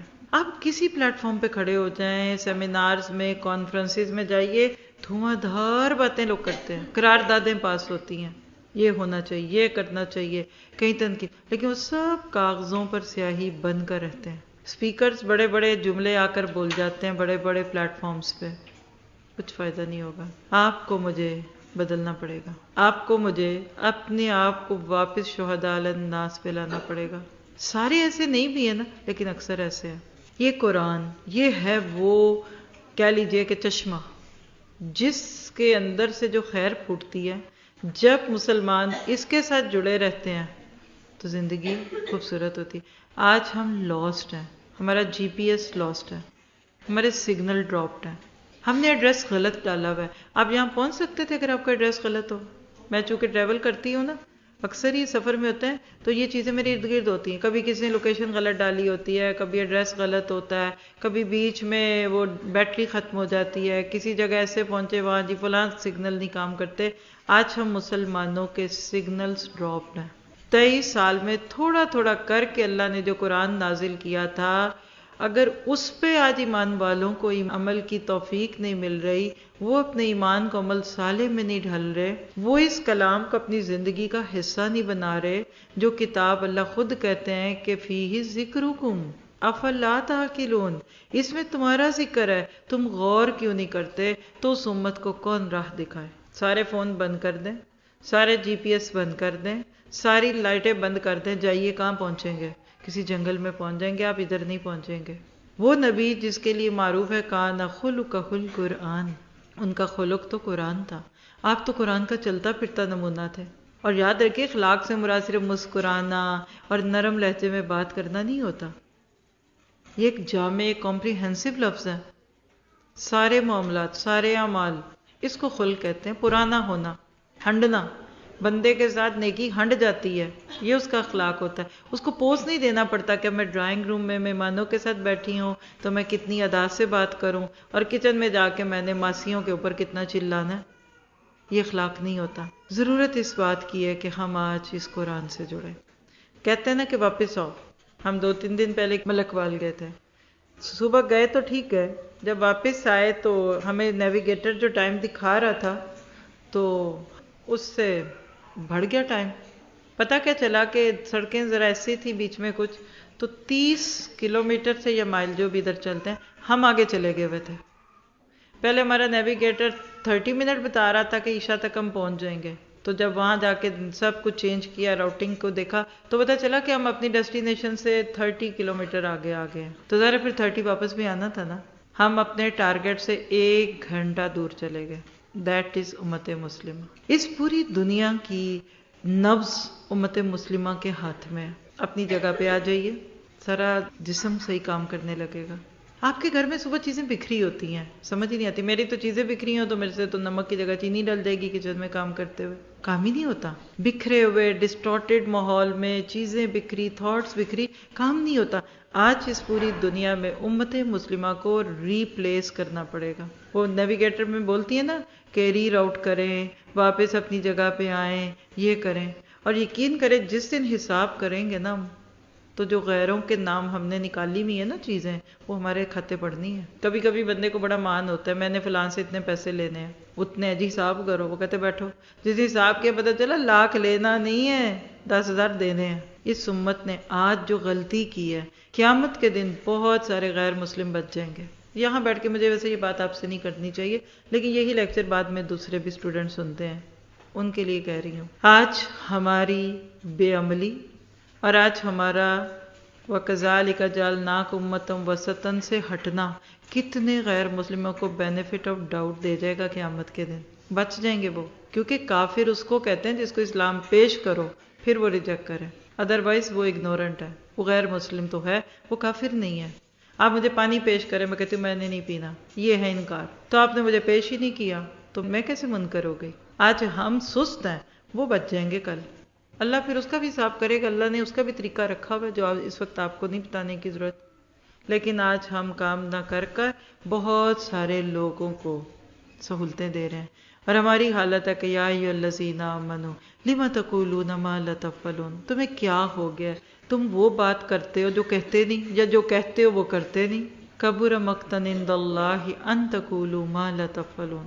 دیکھو اللہ کو یہ قول اور فعل کا تضاد بہت برا لگتا ہے، اور آج پوری دنیا کے اوپر امت مسلمہ کی اس روش اور اس رویے کی گہری چھاپ ہے، غیر بھی جانتے ہیں ہمیں۔ مت سوچئے کہ گھر بیٹھے چلے یہاں بیٹھ کر کچھ کر لیں، خیر ہے، اپنے ہی ہے نا سارے بیٹھے ہوئے، تو اگر کسی غیروں میں کسی شریکے میں جا کر کوئی غلط کام کرے تو بندے کی شرم سے آنکھیں جھک جاتی ہے کہ یہ غیر کیا کہیں گے، وہ تو بغلیں بجائیں گے۔ لیکن نا لڑائی ہو جائے میاں بیوی کی اور غیر شریک بھی دیکھ رہے ہوں تو وہ کہے گی لڑنا تھا تو اللہ کے بندے گھر جا کے لڑتے، سب کے بیچ میں کیوں میری بےزتی کی؟ تو آج ہم مسلمان میڈیا کی وجہ سے پوری دنیا کی نظروں میں ہیں، وہ بھی خبریں دیتے ہیں، شہر سرخیاں، وہاں گولی مار دی، وہاں لڑکی نے خودکشی کر لی۔ اللہ کی پناہ میں کہتی ہوں آپ جیسے دوستوں کے ہوتے ہیں، دشمنوں کی کیا ضرورت ہے؟ یہ محاورہ آج ہمارے ٹی وی چینلز پہ چلتا ہے۔ 2-3 دن پہلے کہیں بیٹھے ہوئے تھے، آواز نہیں آ رہی تھی، کہیں خبریں چل رہی تھی تو مستقل نیچے پٹی چل رہی تھی، ادھر گولی مار دی، ادھر وہ مر گیا، ادھر گیس کا چولہا پھٹ گیا۔ اللہ کے بندوں کیوں یہ خبریں دے رہے ہو؟ یہ اس سے دوسروں کو کیا فائدہ ہوگا؟ اور یہ خبریں جب ویسٹ میں سنتے ہیں ہم لوگ جیسے مسلمان جو رہتے ہیں تو سر شرم سے جھک جاتا ہے۔ اچھا وہ اس پاکستان میں جا رہے ہیں جہاں نالیوں میں کیچڑ ہوتا ہے، جہاں مچھر ہیں، جہاں ڈنگی پھیل گیا، اچھا آپ اس پاکستان میں ہیں جہاں چوریاں بڑی ہوتی ہیں، تو سوچنے کی بات ہے۔ آج ہمیں اپنے لائف سٹائل کو چینج کرنے کی ضرورت ہے۔ ہمارا ایک ہی محور ہے، وَكَذَلِكَ جَعَلْنَاكُمْ أُمَّةً وَسَطًا۔ ہماری عاجزی اور لاچاری کی زندہ مثالیں ہیں۔ اللہ کے نبی نے دعا کی تھی، اللہم انی اعوذ بک من العجز والکسل۔ بخاری کی روایت ہے، ابو داؤد میں بھی ہے کہ اللہ میں عاجز ہونے، بے بس ہونے اور سست ہونے سے تیری پناہ مانگتا ہوں۔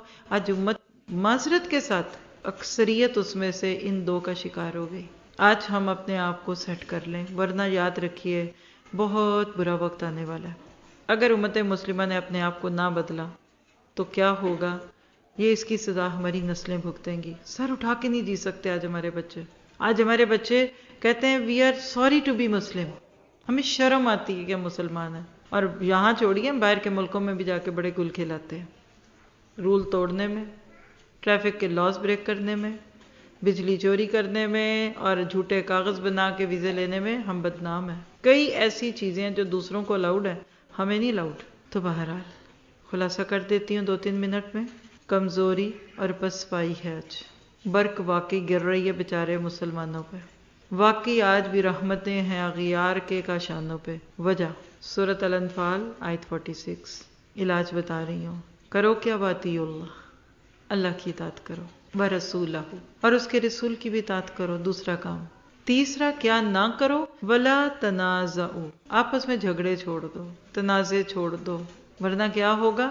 فتفشلوا، تمہارے اندر کمزوری آ جائے گی، وتذھب ریحکم، اور تمہاری ہوا اکھڑ جائے گی، بدنامی ہوگی، بدنام ہو جاؤ گے۔ اس لیے، اور چوتھی چیز کیا کرو؟ وَاصْبِرُوا، صبر کرو، نفس پہ کنٹرول کرو، خواہشات کے اوپر پاؤں رکھو، اپنی الیبوریٹڈ اور ایکسٹینڈڈ خواہشات کو پورا کرنے میں حلال حرام کا فرق نہ مٹا دو، کیونکہ ان اللہ مع الصابرین، اللہ صبر کرنے والوں کے ساتھ ہے۔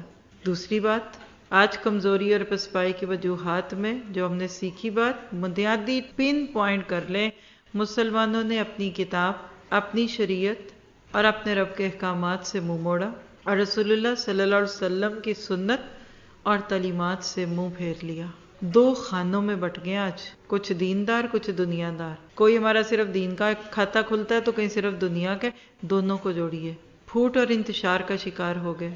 حالانکہ ہمیں خود پتہ ہے کہ اتحاد اور اتفاق میں برکت ہے، اتحاد اور اتفاق ہوتا ہے نا تو کمزوروں کو بھی طاقتور بنا دیتا ہے اور طاقتوروں کی قوت کو دوبالا کرتا ہے. وہ یاد ہے واقعہ، باپ نے بیٹوں سے کہا لکڑیاں لاؤ، لے آئے، کہا اب توڑ دو تو توڑ دی، کہا پھر لاؤ لکڑیاں، پھر ان کا ایک گٹھڑ بناؤ، کہا اب اس گٹھڑ کو توڑو، نہیں توڑ سکے. سب کو یہ بچپن سے سبق آتے ہیں، لیکن پھر ہم تیری میری میں پڑ گئے. اتحاد ہے جو کسی قوم کی سربلندی کا ذریعہ ہوتا ہے. مسلمانوں کی عزت اور سربلندی اسی اتحاد اور اتفاق میں، اور ادھر برکت ہوگی جہاں دل جڑے ہوں گے. بخاری اور مسلم کی روایت، اللہ کے نبی نے فرمایا تھا المومن للمومن، مومن دوسرے مومن کے لیے کیا ہے؟ کل بنیان، ایک عمارت کی طرح جس کا ایک حصہ دوسرے حصے کو مضبوط کرتا ہے. اور یہ کہہ کر پھر آپ نے اپنی انگلیوں کو یوں کیا، یہ دیکھیے ہاتھوں میں سے انگلیاں ڈال کے کہ اس طرح ایک دوسرے کو مضبوط کرو. اور یاد رکھیے گا کہ اینٹ خواہ کتنی ہی مضبوط کیوں نہ ہو اور اس کی تعداد لاکھوں میں کیوں نہ ہو، لیکن اگر وہ منتشر ادھر ادھر بکھری پڑی ہو تو وہ ڈھیر ہے. اور ڈھیر کی اینٹوں کو ایک دیوار کی شکل میں ڈال دو تو وہ ایک بڑی پیاری بنیانم مرصوص بنتی ہے. آج ہم مسلمانوں کو بنیانم مرصوص بننے کی ضرورت ہے. بینگ اے مسلم ہمیں دوسروں سے کتنا کو پیار ہے. صرف اسلام کے نام پر آپ کسی سے کتنا کو پیار کرتے ہیں. یہ چھابڑی والا مسلمان ہے، یہ رکشے والا مسلمان ہے، یہ ٹانگے والا جو آپ کی بڑی گاڑی کے آگے جا رہا ہے، یہ مسلمان ہے. پیار کیجئے. ہم دوسروں سے حسد بھی کرتے، بغض کرتے. اللہ کے نبی نے فرمایا، صحیح مسلم کی روایت ہے 6541، ابو ہریرہ راوی ہیں کہ آپ مسلمانوں کو فرمایا کہ ایک دوسرے سے حسد نہ کیا کرو، ایک دوسرے سے دھوکے سے قیمتیں نہ بڑھاؤ، ایک دوسرے سے بغض نہ رکھو، ایک دوسرے سے منہ نہ پھیرو، تم میں سے کوئی دوسرے کے سودے پر سودا نہ کرے، اور اللہ کے بندے بن جاؤ اور آپس میں بھائی بھائی بنو، کیونکہ مسلمان مسلمان کا بھائی ہے، نہ اس پر ظلم کرتا ہے. اب آپ اپنے لیے چیک لسٹ خود بنائیں کہ میں تو نہیں یہ کرتی. نہ اسے بے یار و مددگار چھوڑتا، نہ اس کی تحقیر کرتا ہے. پھر آپ نے ادھر ہاتھ لیا، یشیر الی صدری، فرمایا تقوی یہاں ہے، التقوی ہا ہونا، التقوی ہا ہونا یعنی تقوی دل میں ہے. اور فرمایا کسی بندے کے برا ہونے کے لیے یہی کافی ہے کہ وہ اپنے کسی مسلمان بھائی کی تحقیر کرے، یعنی اس کو حقارت سے دیکھے. اور ہر مسلمان پر دوسرے مسلمانوں کے خون، مال اور عزت حرام ہے. ذرا سا سوچئے، جان تو ہم نہیں لیتے، اللہ کا شکر ہے، خون بھی نہیں بہاتے، کیا عزت کسی کی توڑتے؟ مال کسی کا ناحق کھاتے؟ ایک تو بیچاروں کا باپ مر گیا، دوسرا اب ان سے کھانے کھا رہے ہیں، یتیموں سے جا کر اتنی لمبی چوڑی دعوتیں کھاتے ہیں، کیا مال ناحق نہیں ہے؟ تو آج امت مسلمہ پہ جو مشکلات ہیں اس کا، اور پوری انسانیت پہ جو کرونا نام سے ایک وبا آئی، ان سب سے بچنے کا راستہ مسلمان بیک ٹو دی بیسکس پہ آئیں، مسلک اور اتحاد اور اتفاق اور مذہب اور مسلک سے اوپر اٹھ کر انسانیت کی بقا کے لیے کام کریں، اور امن اور سکون اسلام کی شناخت ہے. اور آخر میں آل عمران 103 پہ اپنی بات پوری کروں گی، وَاعْتَصِمُوا بِحَبْلِ اللَّهِ جَمِيعًا وَلَا تَفَرَّقُوا، سب مل کر اللہ کی رسی کو مضبوط پکڑ لو اور تفرقوں میں نہ پڑو. اللہ کے اس احسان کو یاد رکھو جو اس نے تم پر کیا ہے کہ تم ایک دوسرے کے دشمن تھے، اس نے تمہارے دل جوڑ دیے، اور اس کے فضل و کرم سے تم بھائی بھائی بن گئے. تم آگ سے بھرے ہوئے گڑھے کے کنارے کھڑے تھے، اللہ نے تم کو اس سے بچا لیا. اسی طرح اللہ تعالیٰ اپنی نشانیاں تمہارے سامنے روشن کرتا ہے، شاید کہ ان علامتوں سے تمہیں اپنی فلاح کا سیدھا راستہ نظر آ جائے. اللہ تعالیٰ سے دعا ہے کہ راستے سے بھٹکی ہوئی امت کو واپس لے آ. وہ کہتے ہیں نا، بھٹکے ہوئے آخو کو پھر سوئے حرم لے چل. سوئے حرم تو لے چل، میں کہتی ہوں سوئے مدرسہ لے چل. تو آپ اپنی بچیوں کو، بچوں کو، خود کو قرآن سے جوڑیں. سبحانک اللہم و بحمدک، اشہد ان لا الہ الا انت، استغفرک و اتوب الیک. ربنا تقبل منا انک انت السمیع العلیم وتب علینا انک انت التواب الرحیم. وصلی اللہ تعالی خیر خلقہ واصحابہ اجمعین برحمتک یا ارحم الراحمین. ربنا ظلمنا انفسنا وان لم تغفر لنا وترحمنا لنکونن من الخاسرین. یا حی یا قیوم برحمتک نستغیث. اللہم استر عوراتنا وآمن رواتنا. اللہم اغفر لنا وارحمنا وعافنا واعف عنا. یا اللہ ہم سب کا یہاں بیٹھنا قبول فرما، ہماری غلطیوں کی اصلاح فرما، ہمیں معاف کر دے۔ جن ساتھیوں نے بہت محبت سے سنا، جو اپنے گھروں سے صبح صبح نکل کر آئے، سب کا آنا قبول فرما۔ یا اللہ قریب سے یا دور سے جو بھی آیا تو اس کا آنا یہاں بیٹھنا قبول فرما۔ یا اللہ سب کے دلوں میں جو خواہشات ہے اور ابھی جو انہوں نے آ کے مجھے بتانی بھی ہیں، یا اللہ تو ابھی ان کی قبول کر لے۔ میں آپ سب کے لیے دعا کرتی ہوں، آپ کو مجھے کہنے کی ضرورت ہی نہیں ہے، آپ کے بچے، آپ کے گھر والے، آپ کے پیارے، جس کی جو بھی خواہش ہے، جو طلب ہے، اللہ پوری کرے۔ جس کا جو مشکل ہے اس کے دور کر دے۔ آپ کے بچوں کو آپ کی آنکھوں کی ٹھنڈک بنائے۔ اللہ ہمارے گھروں میں دین کی بہاریں ڈال دے۔ اللہ نیک جوڑ ملا دے بچے اور بچیوں کے۔ یا اللہ ہمیں اپنے رشتوں میں دین کو سامنے رکھنے والا بنا۔ اور یا اللہ یہ علم کی محفلیں ہمارے حق میں حجت ہوں، ہمارے خلاف حجت نہ ہوں۔ یا اللہ اس ہال پہ بھی اپنی رحمت فرما، اور جنہوں نے بھی اس میں ارینج کیا، جو بھی اس میں معاونین تھے، یا اللہ سب کو قبول فرما، اور ہم سب کو بھولا بس سبق یاد دلا، اور بھٹکے ہوئے ساہو کو پھر واپس اس قرآن کا راستہ دکھا۔ سبحانک اللہم و بحمدک، اشہد ان لا الہ الا انت، استغفرک و اتوب الیک۔ ربنا تقبل منا انک انت السمیع العلیم وتب علینا انک انت التواب الرحیم، وصلی اللہ تعالی خیر خلقہ واصحابہ اجمعین برحمتک یا ارحم الراحمین۔